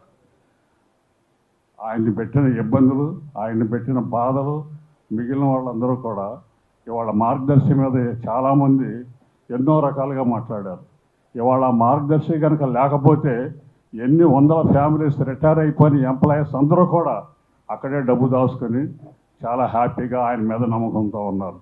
ఇవాళ ఒక ఫిలిం సిటీలో కానివ్వండి, ఒక ఈనాడులో కానివ్వండి, ఒక సితారా కానివ్వండి, ఒక మయూరి కానివ్వండి, ఒక ఉషాకిరణ్ మూసి కానివ్వండి, ఎన్ని వేల మంది పనిచేస్తున్నారో, ఎన్ని ఫ్యామిలీస్ ఆయన మీద ఆధారపడి ఉన్నాయో మీకు అందరికీ తెలుసు. ఇవాళ ఈ రాజకీయాలు కనుక వీళ్ళు చెప్పే మాటలు, ఈ కుతంత్రాలు చూసి నాకెందుకు ఈ మార్గదర్శి, నాకెందుకు ఈ ఈనాడు, నాకెందుకు అనుకుంటే ఎన్ని ఫ్యామిలీస్ రోడ్డు మీద పడేవి కూడా మీరు ఆలోచించండి.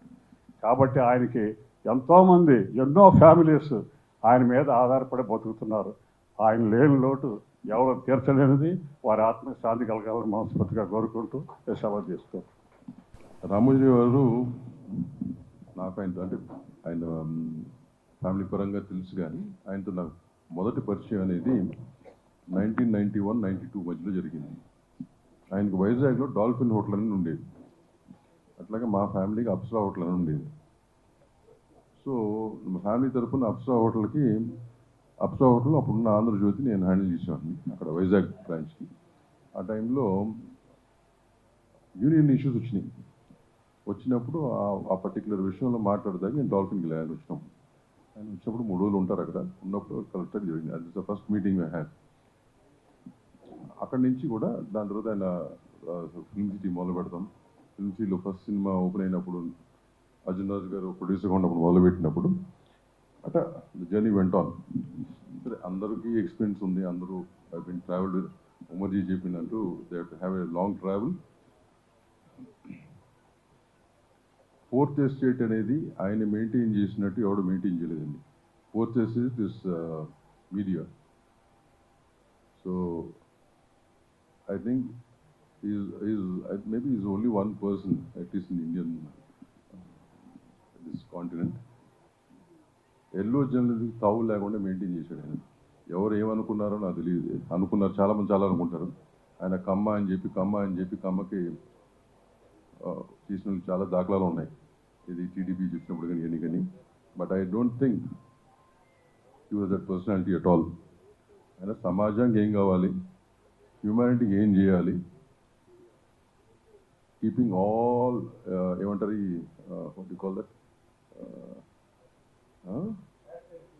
caste, creed and all this aside, he used to address that. I think he's one of the supreme personalities like that. Imagine legendary personality and chala mandiki aahwadistuntam. It's become a fashion, but I think he's a true legend. He's one of the true legends of our country, and especially for the media. And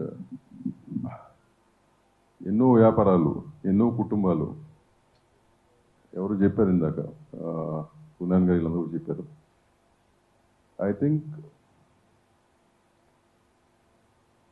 అన్ని కుటుంబాలని స్టాండర్డ్గా fast so many years, so many businesses is taking care of them.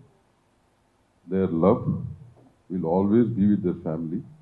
And నా ప్రగాఢ సానుభూతి అండి వాళ్ళ family members అందరికీ కూడా. I pray the God to give them all the strength to face and next generation to take over this principles. Thank you very much.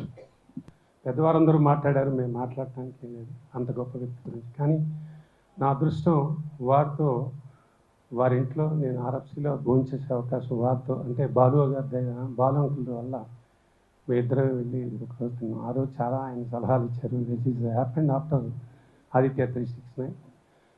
వారితో ఇంకా డైరెక్ట్గాను మాకు పరిచయాలు, అంటే అనుభవం, అంటే దగ్గరుండి చూడకపోయినా వారి ప్రతి సంస్థతోనూ, అంటే మాకు అది మయూరి కానీ రామోజీ ఫిల్మ్ సిటీ కానీ చాలా సినిమాలు తీసాం అక్కడ. అట్లాగే ETV right from the beginning to till last film like Yashoda, అన్ని సినిమాలు. బాపిరెడ్డి గారు నాకు చాలా చాలా క్లోజ్ మనిషి. వీళ్ళందరితోనూ మాకు ఆ సహచర్యం అనేది ఇప్పుడు ఉంది. ఇప్పుడు లేటెస్ట్గా ఒక 20 రోజులుగా మేము అక్కడే షూటింగ్ కూడా చేసాం. ఇప్పుడు జరుగుతున్న సినిమా. అప్పుడు కూడా వచ్చిన అస్వస్థత ఉంది అని వాళ్ళు బయటికి చెప్పలేక ఒకరోజు 2-3 రోజులు టెన్షన్ అయ్యారు. This is during 15th to 25th of last month May. అప్పుడు కూడా కూర్చున్న టెన్షన్, ఏంటి సార్ అంటే ఏం లేదన్నారు. బట్ బయటికి మాట్లాడకూడదని. ఆ మహానుభావుడు, ఆయన గొప్ప వ్యక్తి. పైగా వేదాంతం, ఆయన వేదాంతి. ఇక ఆయనకి అదే మీరు చూసిన ఇందాక ఆ స్మృతి పదం అనేది ఆయన చేసుకున్నారంటే దాన్ని మించినది లేదు ఆయనకి. ఈ హాజ్ రీచ్డ్ మనస్ఫూర్తిగా, మనసా వాచ కర్మణ ఆయన సంతోషంతో వెళ్ళారని మాత్రం చెప్పగలను. ఎందుకంటే ఆ మనసులో బాధతో పోకుండా ఆ మహానుభావుడు మొన్న ఆయన కళ్ళతో ఒక మనకు తెలుసు, అది రాజకీయాలు నాకు తెలియదు కాబట్టి అవి మాట్లాడచ్చో లేదో నాకు తెలియదు, కానీ ఆయన బాధ పెట్టారు. అట్లాగే ఆ రాష్ట్రాన్ని బాధ పెట్టి ఆయన కళ్ళ ముందు ఇంత బాధపడుతూ కూడా ఆయన వెళ్తుంటే అది ఆయన కళ్ళతో అది ఏంటనేది చూశారు. అది మామూలుగా చూడాల, చాలా చాలా ఆనందంగా చూశారు. ఆయన హాయిగా చక్కగా ఆయన ఆత్మ శాంతించుగాక అని మేము నాలాంటి వాడు అనకల. ఆయన శాంతిగానే వెళ్ళారు, నవ్వుతూనే వెళ్ళారు, హాయిగా ఉన్నారు. మనతోనే ఉంటారు ఆయన, ప్రతి పనిలో ఉంటారు. పని అంటే ఎంత ఇన్స్పిరేషన్ అంటే మాలాంటి వాళ్ళం ఇంకేంటి, మన జనరేషన్ మారిందేమో, ఇప్పుడు కొత్త వాళ్ళు వచ్చేసారు కదా, ఇది మనం చేయొచ్చా, మేము దీనికి పెద్ద ఎనర్జీ ఆయన ఇచ్చారండి. పని విశ్రాంతి అనేది పనిలోనే దొరుకుతుందనేది మామూలు వర్డ్ కాదండి. నేను మొన్న అదే అనుకున్నా, అది చదువుతుంటే ఈ పత్రికల ద్వారా కానీ మాధ్యమాల ద్వారా, అరే అయితే మనం పని చేస్తూనే పోదాం హాయిగా. అదేంట్రా సాయంకాలం మాట్లాడే ఆయన ఇవాళ లేడా, పర్వాలేదు అలాగే పని చేద్దాం అని. దానికి నిజంగా ఒక ఫుల్ ఎనర్జీ. మళ్ళా ఇప్పుడు ఎక్కడెక్కడో నిద్రాణమై దాగి ఉన్న ఆ నరాల్లో కానీ వీటన్నిటికీ ఆ ఉత్తేజం రామోజీరావు గారు. ఆయన ఆత్మ శాంతించాలని కోరుకోవటం అనేది మన బాధ్యత. ఆయన ఆత్మశాంతిగానే హాయిగా వెళ్ళారు ఆయన. వాళ్ళ యూనిట్ వాళ్ళందరికీ యూనిట్ పీపుల్ అక్కడ యూనిట్ అనే పదాన్ని ఎందుకు వాడుతున్నానంటే ఆయన ఎవ్వరిని వదిలిపెట్టుకోలేదు. ఇన్ని సంవత్సరాలుగా అందరికీ వాళ్ళు స్టెప్ బై స్టెప్ ఒక 35 సంవత్సరాల క్రితం ఉన్నాము వాళ్ళతో మేము తిరిగాం. వాళ్ళందరూ వాళ్ళు ఏ స్థానాల్లో ఉన్నారు, ఎవరిని వదిలిపెట్టుకోకుండా వాళ్ళ బాధ్యతలు సక్రమంగా చేశారు. అట్లాగే వారి కుటుంబ సభ్యులందరికీ, అలాగే యూనిట్ పీపుల్కి, అందరికీ ఆర్ఎఫ్సి వాళ్ళకి నా ప్రగాఢ సాంతృప్తి. థ్యాంక్ యూ చిత్రలేఖ గారు. 24 క్రాఫ్ట్స్ అందరూ కలిసి ఈరోజు ఒక గొప్ప వ్యక్తి, ఒక మహానుభావుడు, ఎన్నో వేల కుటుంబాలకి మార్గదర్శిగా నిలిచినటువంటి ఒక మహావృక్షం. అలాంటి వృక్షం కింద ఎంతోమంది సేద తీరారు. ఎంతోమంది ఎన్నో రకాలుగా వారి కుటుంబాలను కాపాడుకోవడం జరిగింది. అలాంటి కోవాలో నేను ఒకడిని. ఫస్ట్ నేను ఒక కామెడీ ప్రోగ్రాం చేయడానికి హైదరాబాద్కు వచ్చినప్పుడు ఫస్ట్ ఈటీవీలోనే చేయడం జరిగింది. దానికి నేను ఫస్ట్ నంది అవార్డు అందుకుంది కూడా ఆ సంస్థ నుంచే. సో ఆ ఫస్ట్ నందిని ముట్టుకుంది రామోజీరావు గారి సంస్థ ద్వారా, ఆయన చేతుల మీదుగా, అంటే ఆయన పెట్టిన భిక్షే. అది కాకుండా ఎన్నోసార్లు ఆయన చేతుల మీదుగా నేను రివార్డులు అందుకోవడం జరిగింది. అది కాకుండా నా 3వ చిత్రమే ఫుల్ లెంత్ క్యారెక్టర్ చేసినటువంటి ఒక మూవీ ఏదైనా ఉంది, నాకు బాగా పేరు తెచ్చిపెట్టి ఆ మూవీ చూసిన వెంటనే నన్ను వన్ ఆఫ్ ద హీరోగా ఈ తరం ఫిలిమ్స్లో అమ్మాయి కోసంలో నన్ను హీరోగా పెట్టుకునేటువంటి టక్కున 4వ సినిమాకి అంత గొప్ప అవకాశం రావడానికి కారణమైన సినిమా ఆనందం. ఉషా కిరణ్ మూవీస్లో నుంచి వచ్చినటువంటి ఆనందం మూవీ, పర్సు మర్చిపోయిన క్యారెక్టర్. సో త్రోఅవుట్ హీరో పక్కన ఫుల్ లెంత్ క్యారెక్టర్. అలాంటి ఒక గొప్ప మూవీని ఇచ్చి మళ్ళీ వెనక్కి తిరిగి చూసుకోకుండా, అంటే అదే ఫస్ట్ నా హిట్ మూవీ, అది కూడా మరి రామోజీరావు గారు పెట్టిన భిక్షే.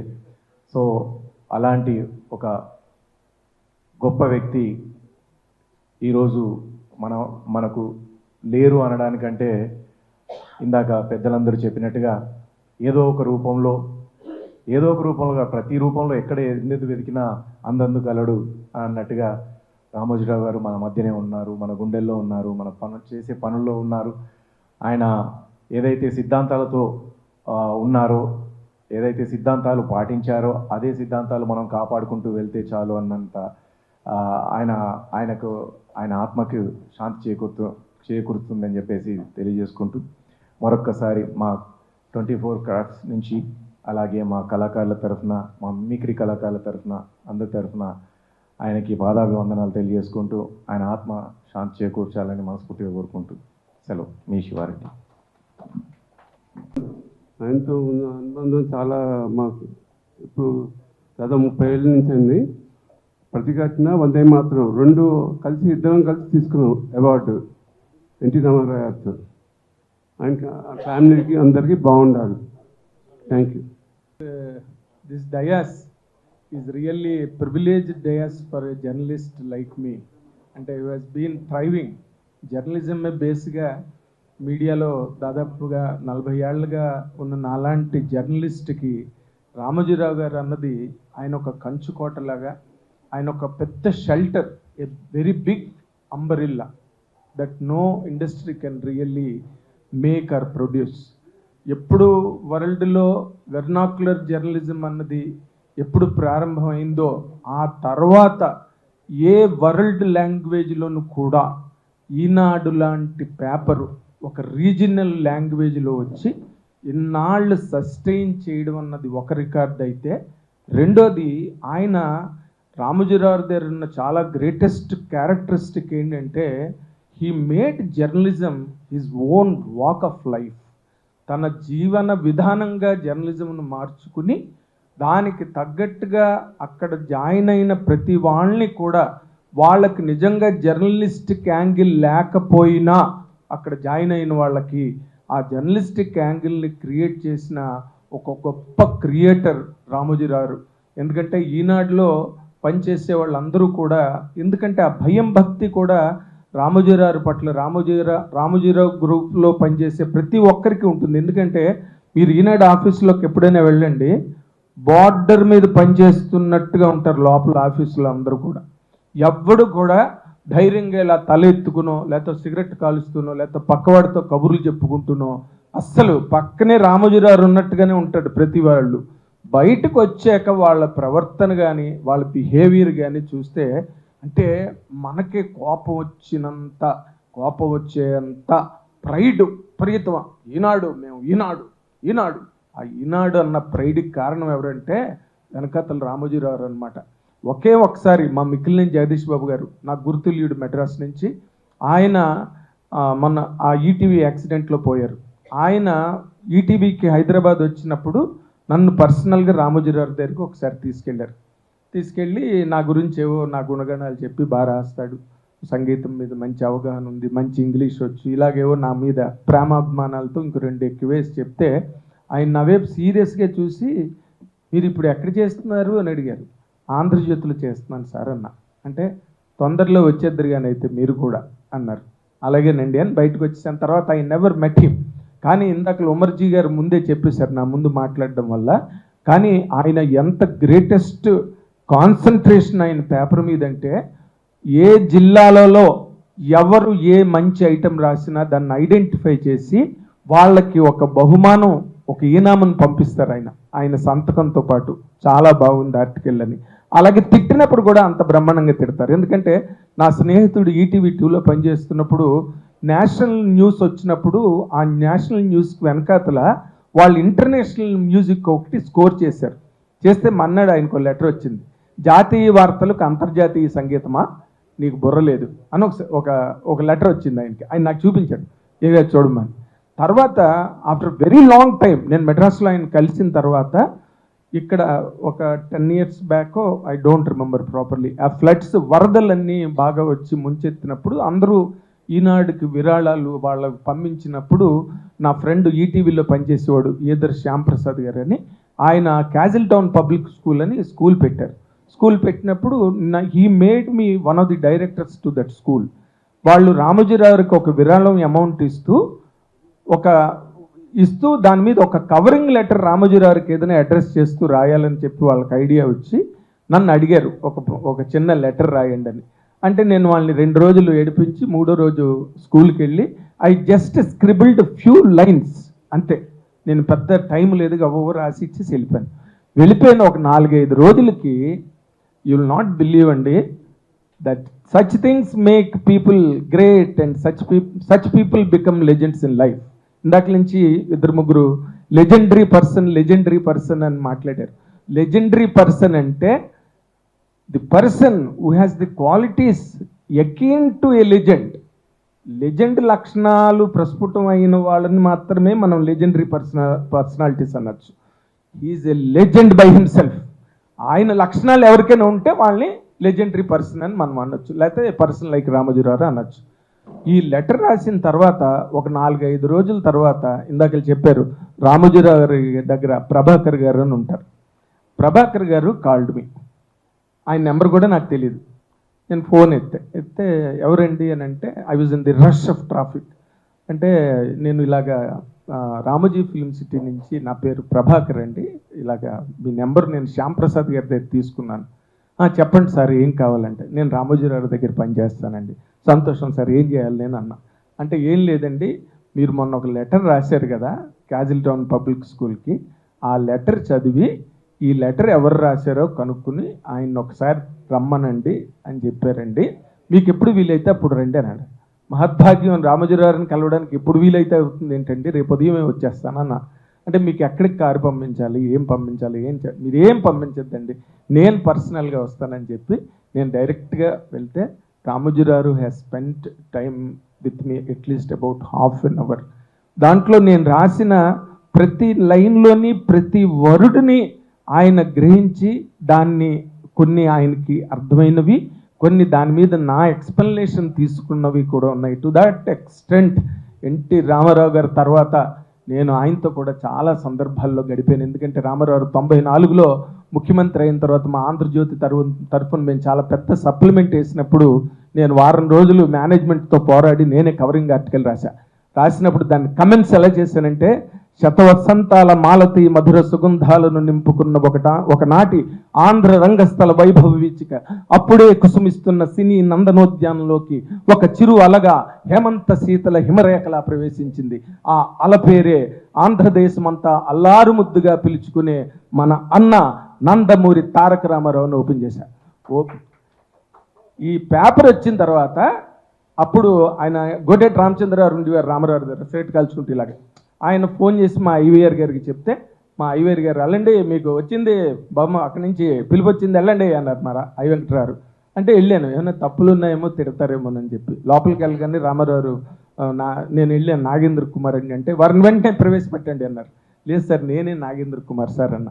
అంటే రండి లోపలికి రండి, ఏమి మీ భాష ఎక్కడ చదువుకున్నారు, it's all right, so versatile అని నన్ను ఎంత మెచ్చుకున్నారంటే, మళ్ళీ నేను అలాంటి మొమెంట్ గడిపింది రామోజీరావుతో. ఎందుకంటే ఈజ్ నాట్ ఎ పర్సన్. ఆయన వెనకాతలు చూస్తే ఆ 50 ఏళ్ల పేపర్ ఎండ్ మీకు మీకు ఇంకో విషయం చెప్పాలి ఏంటంటే, ఆయన తెలుగు లాంగ్వేజ్కి కృష్ణదేవరాయలు గారు ఎంత సేవ చేశాడో మేము కళ్ళారా చూడలేదు కానీ మనం. బట్ ఆయన బోధరాజు రాధాకృష్ణ గారు అనే ఒక వ్యక్తిని, ఒక పండితుడిని ఆఫీసులో ఇన్స్టిట్యూషన్లో పెట్టుకుని మన వ్యావహారిక పదకోశం మీద, మన నానుడుల మీద, మన జాతీయాల మీద మనకి చాలా తెలియని మాటలు మనం అలవోకగా మాట్లాడిస్తాం, వాటన్నిటి మీద వివరణలు రాయించి, అలాగే చలసాని ప్రసాదరావు గారిని లోపల పెట్టుకుని ఆయన ఎంత రీసెర్చ్ వర్క్ చేశారో. అలాగే ఈనాడు పారిభాషిక పదకోశం పుస్తకం అమ్మేవారు ఈనాడులో, 200 రూపాయలు ఆ పుస్తకం మేము అందరం చాలా క్రేజ్గా వెళ్ళి కొనుక్కునేవాళ్ళం, మాకు పుస్తకం కావాలి, మాకు పుస్తకం కావాలని. అలాంటి ఒక గొప్ప service to the community of journalists చేసిన one and only media baron వరల్డ్లో ఎవరైనా ఉంటే Oxford University has done a great service to the language of English across the world today. Even today it is being carried out by Oxford University. And తర్వాత తెలుగు భాషని అంత research ఓరియంటెడ్గా explain చేయడం, అంత research ఓరియంటెడ్గా carry చేసి పబ్లిక్లోకి తీసుకెళ్ళడం అన్నది ఎవరైనా చేశారంటే మాత్రం కేవలం అది రామోజీరావు గారే. And this feat can not be repeated by anybody else on this earth as far as Telugu language is concern. అదే ఆయన గ్రేట్నెస్. మరి సినిమాలు, మన గొడవ, మన గందరగోళాలు అన్నీ ఆయన మొత్తం అన్నిట్లో వరల్డ్కే ఒక సెంటర్ స్టేజ్ క్రియేట్ చేశారు సినిమా మేకింగ్కి. So but as a journalist నేను చూసుకుంటే ఆయన the way he paved for us is something immaculate and meticulous that cannot be really repeated by anybody else on this earth. Thank you very much for this opportunity. ఇప్పటి వరకు పెద్దలు చాలామంది చాలా విషయాలు అత్యద్భుతంగా చెప్పారు రామోజీరావు గారి గురించి. నేను చెప్పింది చెప్పడం అవుతుంది. కాకపోతే నాకు ఉన్న ఒక చిన్న పరిచయం వారితో నేను చెప్తాను. నేను కొన్ని సినిమాలు చేసిన తర్వాత 1982లో అట్లూరు రామారావు గారు నాకు ఫోన్ చేశారు ఒకరోజు హైదరాబాద్ నుంచి మద్రాస్కి. సార్ మీరు దగ్గర ఏదో తమిళ్ నాటికి ఏదో కొని ఉన్నారట, మీరు దాన్ని మా బ్యానర్ మేము స్టార్ట్ చేసాం, ఉషా కిరణ్ మూవీసు. ఫస్ట్ సినిమాగా శ్రీవారి ప్రేమలేఖ నావెల్ తీస్తున్నాము, ఇంకా స్టార్ట్ చేయలేదు.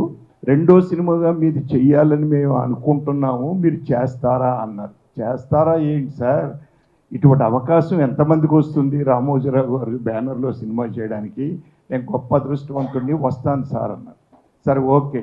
ఆయన 15వ తారీఖు ఈవినింగ్ 5:30కి మీకు టైం ఇచ్చారు, మేము ఎయిర్పోర్ట్లన్నీ చేస్తాం, మీరు మద్రాసు నుంచి హైదరాబాద్ రండి, ఎవరెవరు వస్తారు? నేను తమిళ రైటరు వస్తాం సార్ అన్న. వచ్చాం. వచ్చిన తర్వాత మార్నింగ్ ఫ్లైట్లో రిసీవ్ చేసుకుని హోటల్లో పెట్టిన తర్వాత, సార్ రామోజీరావు గారిని మనం 5:30కి కలవాలి మనం అన్నారు. మీకు 4:30కి బండి పంపిస్తాం మేము అన్నారు. అట్లాగే సార్. మాకు 4:30కి బండి వచ్చింది అశోక హోటల్కి. అక్కడి నుంచి బయలుదేరి సోమాజిగూడలో ఉన్న ఈనాడు పెద్ద ఆఫీస్కి అక్కడికి వెళ్ళాము, 5th ఫ్లోర్లోకి. 5:15కి మేము అక్కడ కూర్చుంటే sir, you believe me or not, 5:30కి ఎగ్జాక్ట్లీ లోపల నుంచి పిలుపు వచ్చింది మాకు. డైరెక్టర్ గారు వాళ్ళు వచ్చారు కదా రమ్మనండి లోపలికి అని. అంటే ఎంత పంక్చువాలిటీ ఆయన మెయింటైన్ చేస్తున్నారో ఆ రోజే నాకు చాలా అత్యద్భుతం అనిపించింది నాకండి. వెళ్ళాము, కథ వినిపించాము. ఆయన తమిళ్లో చెప్పడం, నాకు తమిళ్ రాదు కదా అన్నారు ఆయన.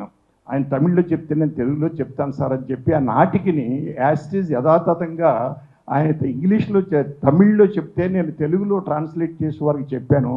బాగుంది, ఓకే, డన్, మిగిలిన విషయాలన్నీ వారు మాట్లాడతారు అట్లూరు రామారావు గారు అన్నారు. అలాగే సార్ అన్నారు. బయటకు వచ్చాం. వచ్చి రాగానే మళ్ళీ అట్లూరు రామారావు గారు వచ్చి సార్ లోపలికి పిలుస్తున్నారు సార్ మిమ్మల్ని అన్నారు. నేను వెళ్ళాను. నేను రామారావు గారు రామోజీరావు గారే ఉన్నాం. చాలా బాగుందండి, చెయ్యండి, కాకపోతే నా సినిమా మీరు చేయడం వల్ల మీకు ఏమైనా ఇబ్బంది ఏర్పడుతుందా లైఫ్లో, అది ఆలోచించుకోండి. అదేంటి సార్, ఇంత అత్యద్భుతమైన అవకాశం మీరు ఇచ్చి నాకు, నన్ను ఎక్కడికో పైకి వెళ్తాను నేను, నాకు ఎందుకు ఇబ్బంది వస్తుంది అన్నాను. ఒకసారి ఆలోచించండి మీరు కొంచెం డీప్గాను అన్నారు. నాకు అర్థం కాలేదండి. అట్లూరు రామారావు గారు చెవిలో చెప్పారు, మీ గురువు గారికి వీరికి కొన్ని మనస్పర్ధలు ఉన్నాయి కదా, మరి దానివల్ల మీరు అవస్థ పడకూడదు అని ఆలోచిస్తున్నారు ఆయన, మీకు అది బ్రేక్ కాకూడదు మళ్ళీని అని. అంటే ఎంత గొప్పగా ఆయన ఆలోచించారో చూడండి సార్ రామోజీరావు గారు. నిజంగా కూడా నాకు అటువంటి ఇబ్బంది ఏమీ లేదు సార్. రామారావు గారు చెప్పారు, నేను చేస్తున్నాను సార్. ఆయన కూడా సంతోషంగా ఒప్పుకుంటాడు మా గురువు గారు, క్వశ్చన్ లేదన్నాను. అయిపోయిందండి. ఆయన పూజకు వచ్చారు, కొబ్బరికాయ కొట్టారు, మళ్ళీ ఫస్ట్ కాపీ చూశారు. ఆ సినిమాతోటి నేను యావరేజ్గా ఉన్న ఒక డైరెక్టర్ని కొంచెం పైకి లేచానండి. నేను గొప్ప ముద్ర పడింది నాకండి. అటువంటి నన్ను పైకి లేపిన వ్యక్తి రామోజీరావు గారు ఈరోజు అని నిజంగా కూడా చెప్పాలి. అక్కడి నుంచే నాకు హాస్య దర్శకుడు అనే ముద్ర పడిందండి. ఆ సినిమాతోటి సుందరి సుబ్బారావు అనే సినిమాతోటి పడిందండి. నాకు అసలు ఆయన రుణం నేను తీర్చుకోలేనండి నిజంగా కూడా చెప్పాలంటే కూడానండి. అది అయిపోయిందండి. ఇంకొక ఇన్సిడెంట్ ఒకటి ఉందండి. భామా కళాపని ఒక సినిమా చేశాను. మా ఫ్రెండ్ కొత్త ప్రొడ్యూసరు ఆయన, నేనే అన్నీ నిర్వహించి ఆ సినిమా అంతా కంప్లీట్ చేసాం. కానీ బిజినెస్ లేదు, ఏ డిస్ట్రిబ్యూటరు రాలేదు. ఏం చెయ్యాలి, ఎలాగా అంటే బాపిరెడ్డి గారిని అడిగాను. బాపిరెడ్డి గారు ఇట్లా కొంచెం మరి సినిమా రామోజీరావు గారికి చూపిందాం అనుకుంటున్నాం, ఏమంటారు అని. నేను అడిగి చెప్తాను అన్నారు. అడిగి చెప్పారు. ప్రింట్ తీసుకుని ఇక్కడికి వచ్చాం. అప్పట్లో ప్రింట్ అండి అది.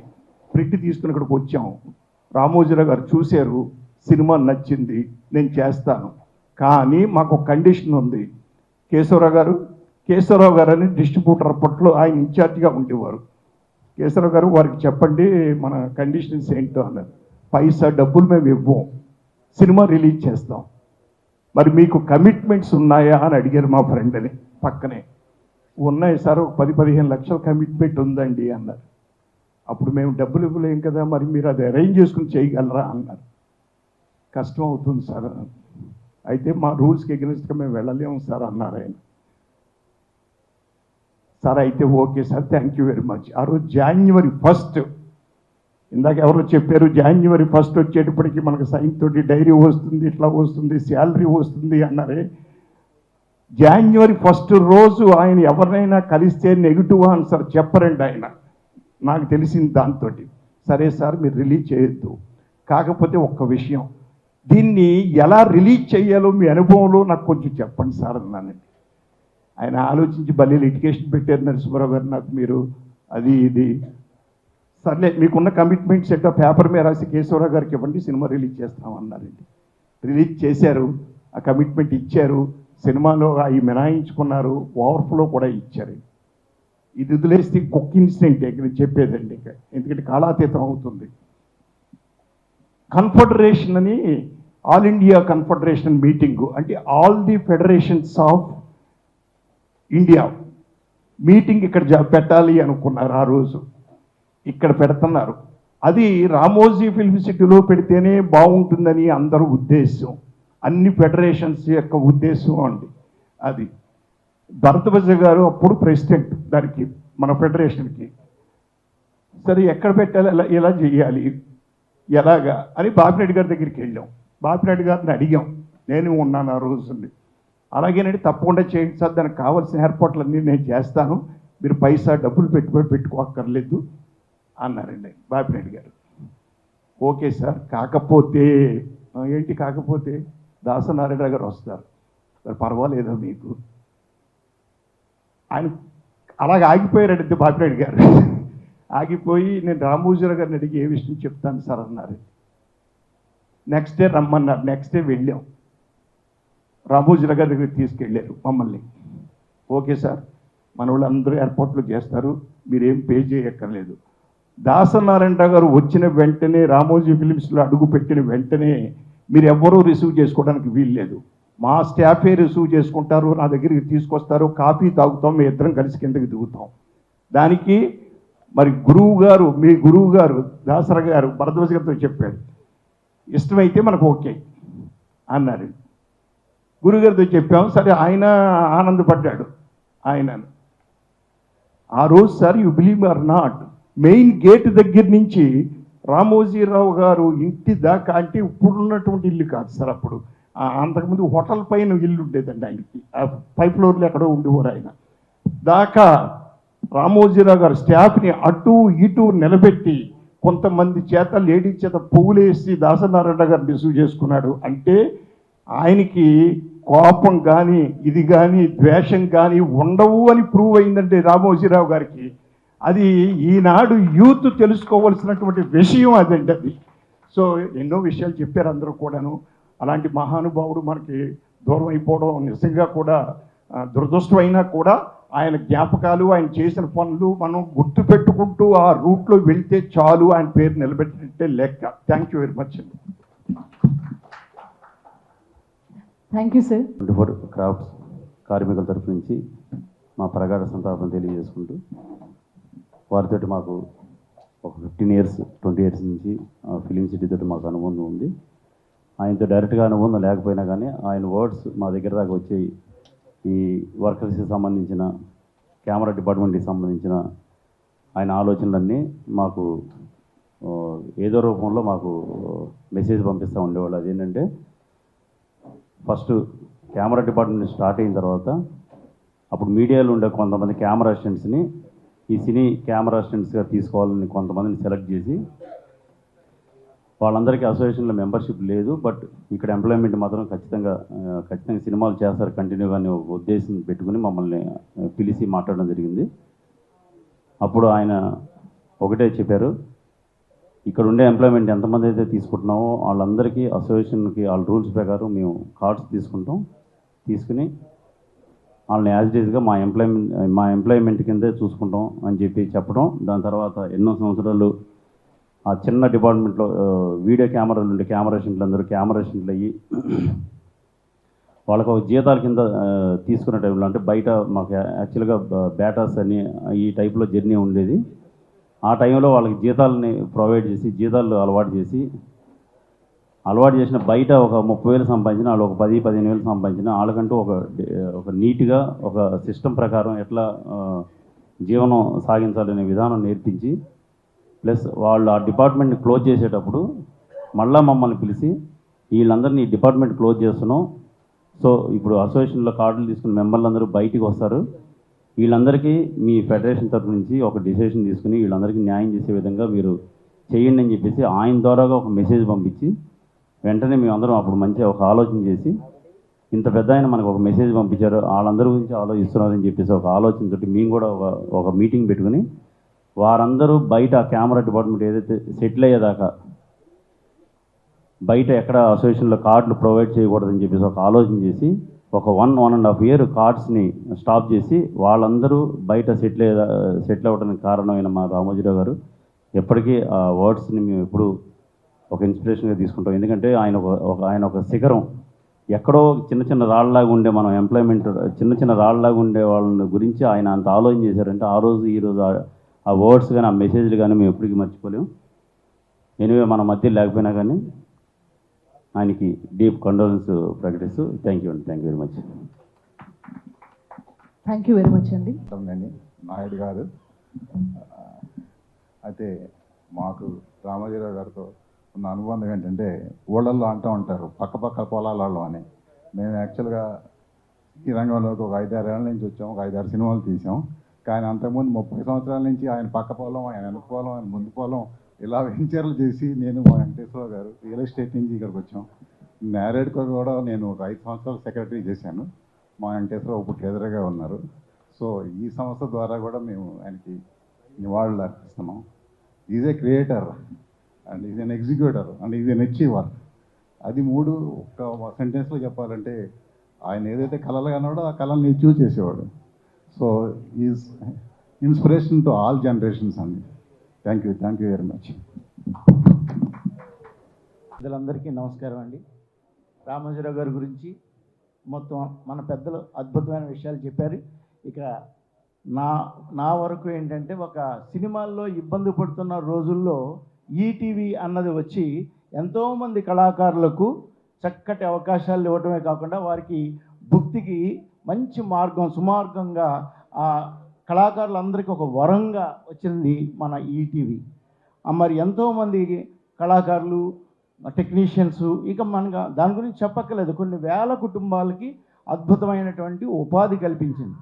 మరి వారితో నాకు పెద్ద పరిచయం లేదు, కానీ వారి అబ్బాయి గారు కీర్తిశేషులు సుమన్ గారితో చాలా చక్కటి పరిచయాలు ఉండేవి. వారికి, ఆ సంస్థకి, వారి కుటుంబానికి ప్రగాఢ సానుభూతిని తెలియజేస్తూ ఒక చిన్న నాలుగు లైన్లు శ్రద్ధాంజలి ఈ విధంగా నేను ఘటిస్తున్నాను.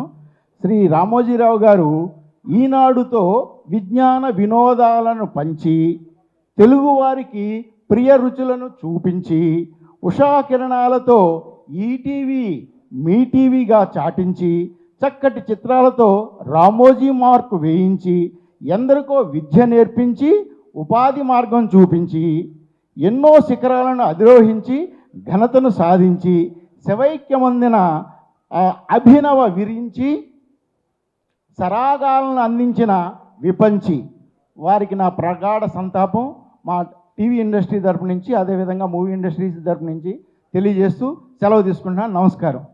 అందరికీ నమస్కారం అండి.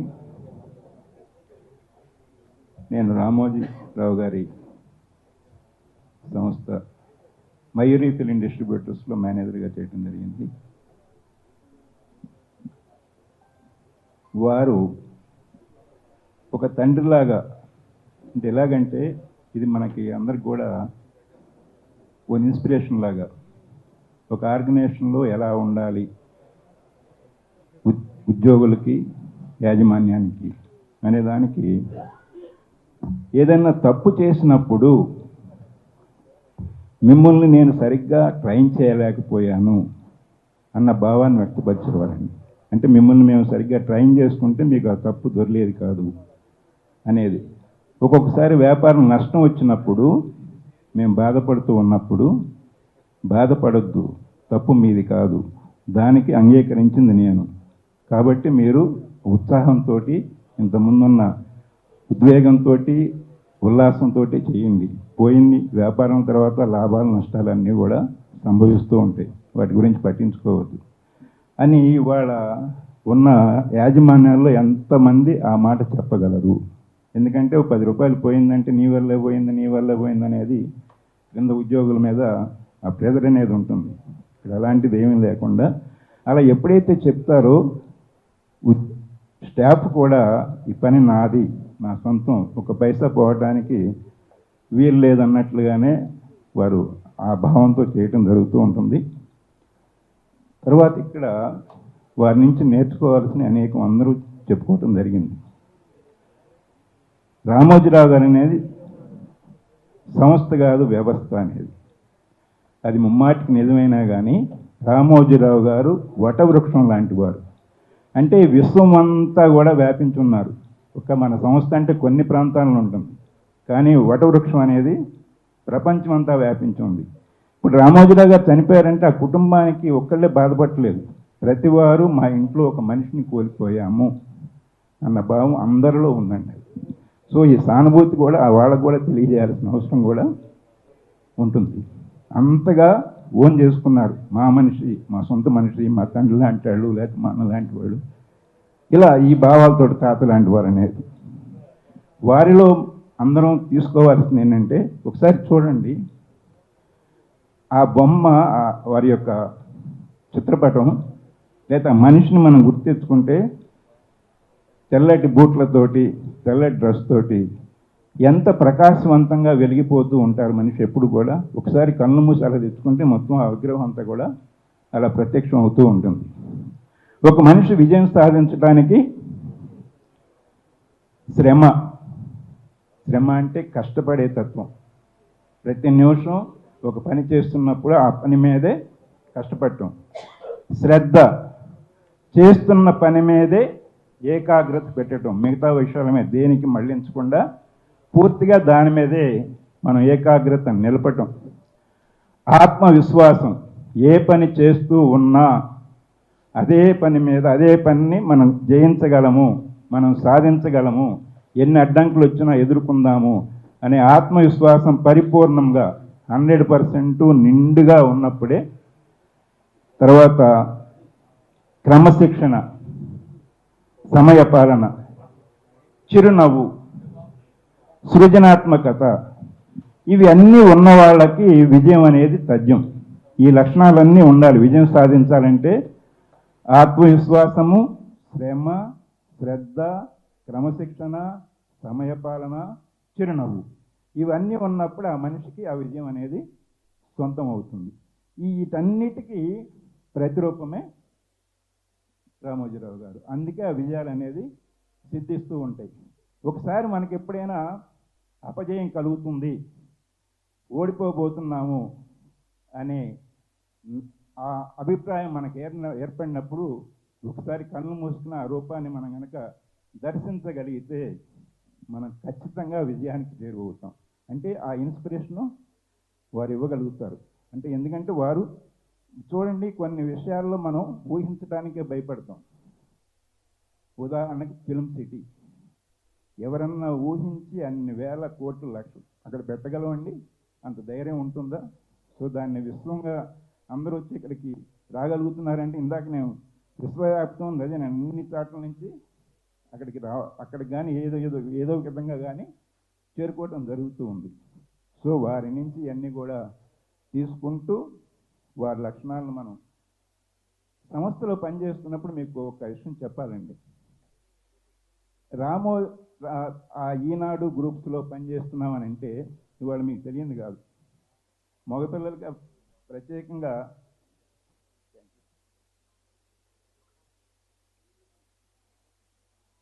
మగపిల్లలకి పెళ్ళిళ్ళు కావట్లా, ఇబ్బందిగా ఉంటాం. ఇప్పుడు ఈనాడు గ్రూప్లో చేస్తున్నారని అంటే పిల్లనివ్వటానికి ధైర్యంగా ముందుకు వస్తారు. ఎందుకంటే క్రమశిక్షణ ఉంటుంది, వాళ్ళ దగ్గర చక్కటి తెలివితేటలు ఉంటాయి, వాడు ఒక జీవన విధానానికి అలవాటు పడి ఉంటారనేది. అలాగే ఆడపిల్లలు కూడా ఆ సంస్థలో పనిచేయటానికి పుట్టింటికి వచ్చినట్లుగా వచ్చి చేస్తూ వెళుతూ ఉంటారు. అంటే అంత నమ్మకం, అంత క్రమశిక్షణ అక్కడ ఉంటుంది. కాబట్టి ఇవన్నీ కూడా వారి నుంచి మేము స్ఫూర్తి పొందాము. ఇవాళ ఈ యొక్క బాధ అనేది అందరికీ ఉంది, మాకు ఉంది, మీకు ఉంది, కుటుంబానికి ఉంది. అందరం కూడా మనశ్శాంతి కలగాలని, వారి యొక్క ఆత్మవిశ్వాసాన్ని ఒకసారి రూపాన్ని గుర్తెచ్చుకుని మన విజయాలు సాధించాలని కోరుకుంటూ సెలవు. పాత్రికేయ మిత్రులకు అందరికీ వందనాలండి. క్షమించాలి, నేను సభా వేదిక మీదకి ఎక్కలేక నాకు లెగ్ ఫ్రాక్చర్ అయింది, ప్రాబ్లంలో ఉండి పైకి ఎక్కలేక కింద నుంచే మాట్లాడుతున్నాను. రామోజీరావు గారు అనే వ్యక్తి, అనే ఒక మహోన్నత వ్యక్తితో పరిచయం, కొన్ని క్షణాలు ఆయనతో గడిపే అవకాశం దొరకడం అనేది చాలా గొప్పగా ఫీల్ అయ్యే రోజుల్లో 1987లో నేను అప్పటికే ఒక 20 సినిమాలు డైరెక్టర్గా అయిపోయినాయి. ఓన్ ప్రొడక్షన్ స్టార్ట్ చేసి 87లో గాంధీనగర్ 2వ వీధి అని రాజేంద్ర ప్రసాద్ గారు హీరో, గౌతమి గారిని పరిచయం చేస్తూ సినిమా తీసే ముందుకు అన్నీ నావి యాక్షన్ సినిమాలండి. నేను చాలా డిఫరెంట్ సబ్జెక్ట్స్ చెబుతానని ఏ ప్రొడ్యూసర్ దగ్గరికి వెళ్తున్నా ఆ యాక్షన్లో ఆల్ టైమ్ రికార్డ్స్, పెద్ద పెద్ద హిట్స్ ఉన్నాయి, మెరుపుదాడి, ఇవన్నీ కూడా నువ్వు కామెడీ అని తీస్తావయ్యా అని చెప్పని చాలా డిస్కరేజింగ్గా మాట్లాడేవాడు. ఆ సమయంలో నేను రామోజీరావు గారిని అప్రోచ్ అయ్యి, సార్ నేను మంచి కామెడీ కథ చెప్తాను, నేను కామెడీ సినిమా చేయాలనుందంటే, ఫస్ట్ పర్సన్ లైఫ్లో అంటే నీకు బ్రాండ్ ఉంది, ఇలాంటి సినిమాలు తీసావు, నువ్వు కామెడీ తీయగలవా అనేటువంటి ప్రశ్న వేయకుండా కథ చెప్పమని చెప్పి అడిగి సబ్జెక్ట్ చెప్పాక, అప్పటికి నేను ఉషా కిరణ్లో ప్రొడక్షను సినిమాలు అనేది అంత ఉధృతం స్టార్ట్ అవ్వలేదండి. నేనే ఓన్ ప్రొడక్షన్ చేస్తానని చెబితే నా భుజం చరిచి వెనక ఉండి నన్ను అన్ని విధాలా సపోర్ట్ చేసి నిలబెట్టిన వ్యక్తి రామోజీరావు. నా own production first film Gandhinagar 2nd street 100 days film, super hit film అండి. అక్కడి నుంచి నేను ఇప్పటిదాకా 16 ఓన్ ప్రొడక్షన్స్ చేశాను. 16 పిక్చర్స్లో ఏ ఒక్క పిక్చరు మయూరిలోంచి రిలీజ్ కాకుండా లేదు. అన్ని సినిమాలు మయూరిలో, దాదాపు 16 సినిమాల ఓన్ ప్రొడక్షన్ సినిమాలు అన్నీ కూడా మయూరి ద్వారా ఏదో ఒక ఏరియా ఎంటైర్ ఆంధ్రప్రదేశ్ అలా చేస్తూ అన్ని సంవత్సరాలు నేను ఆ మహోన్నతమైన వ్యక్తితో వీలైనన్ని సార్లు చాలా దగ్గరగా గడిపే అదృష్టం నాకు దక్కింది. అటువంటి మహామనిషి నాకు చాలా సంతోషమైన విషయాలు ఏమిటంటే, ఫస్ట్ ప్రొడక్షన్ స్టార్ట్ చేయడానికి వెనక నన్ను భుజం తట్టి ముందుకు నడిపించిన వ్యక్తిగా కాకుండా, ఫస్ట్ నా నెక్స్ట్ ఫిల్మ్ అండి ఆగస్టు 15 రాత్రి సినిమా నేను తీస్తే first time I think Sambasivarao ఇక్కడే ఉన్నారు, మయూరిలో అవుట్ రైడ్ కొన్న మొదటి సినిమా అని నాకు అప్పటికి రామారావు గారు వాళ్ళు చెప్పింది. అంత ఎగ్జైట్ అయ్యారు ఆ సినిమా చూసి. అంతకు ముంచే పరిచయం అని అమల గారిని ఇంట్రడ్యూస్ చేస్తూ తీసిన సినిమా అది చూశారు. ఆకలి నీకు దోహాలని ఒక రెవల్యూషనరీ సినిమా అది చూశారు. తర్వాత కామెడీ గాంధీనగర్ చూశారు, యాక్షన్ ఓరియంటెడ్ ఆగస్టు 15 రాత్రి చూశారు. ఈ 4 చూశాక ఒకరోజు నన్ను పిలిచి చెప్పారు, నువ్వు ప్రొడక్షన్ మానేవయ్యా, నీలో మంచి డైరెక్టర్ ఉన్నాడు, మంచి కథ కూడా ఉన్నాడు, ఇన్ని ఉండి నువ్వు ఎందుకు ఆ ప్రొడక్షన్ చేస్తావు, ప్రొడక్షన్ మానేస్తే ఎందుకైనా గొప్ప సినిమాలు తీస్తావు అని చెప్పి మయూరిలో నాకు కంటిన్యూస్గా 2 సినిమాలు నువ్వు చేద్దున్నా సంవత్సరానికి, నువ్వు ప్రొడక్షన్ మొత్తం మాని కాన్సన్ట్రేట్ చేయమని చెప్పారు. తర్వాత అఫ్కోర్స్ అంత చనువు ఉండి అంత దగ్గరగా ఉండి కూడా దురదృష్టం, సో మెనీ రీజన్స్ నేను ఉషాకిరణలో సినిమా డైరెక్ట్ చేయలేకపోయాను. కానీ అటువంటి ఒక మహా వ్యక్తితో చాలా దగ్గరగా గడిపి ఆయన మాట్లాడుతుంటే స్పెల్ బౌండ్, అంతే మనం చెవులు రిక్కించి వినాలి, అదొక విశ్వవిద్యాలయం.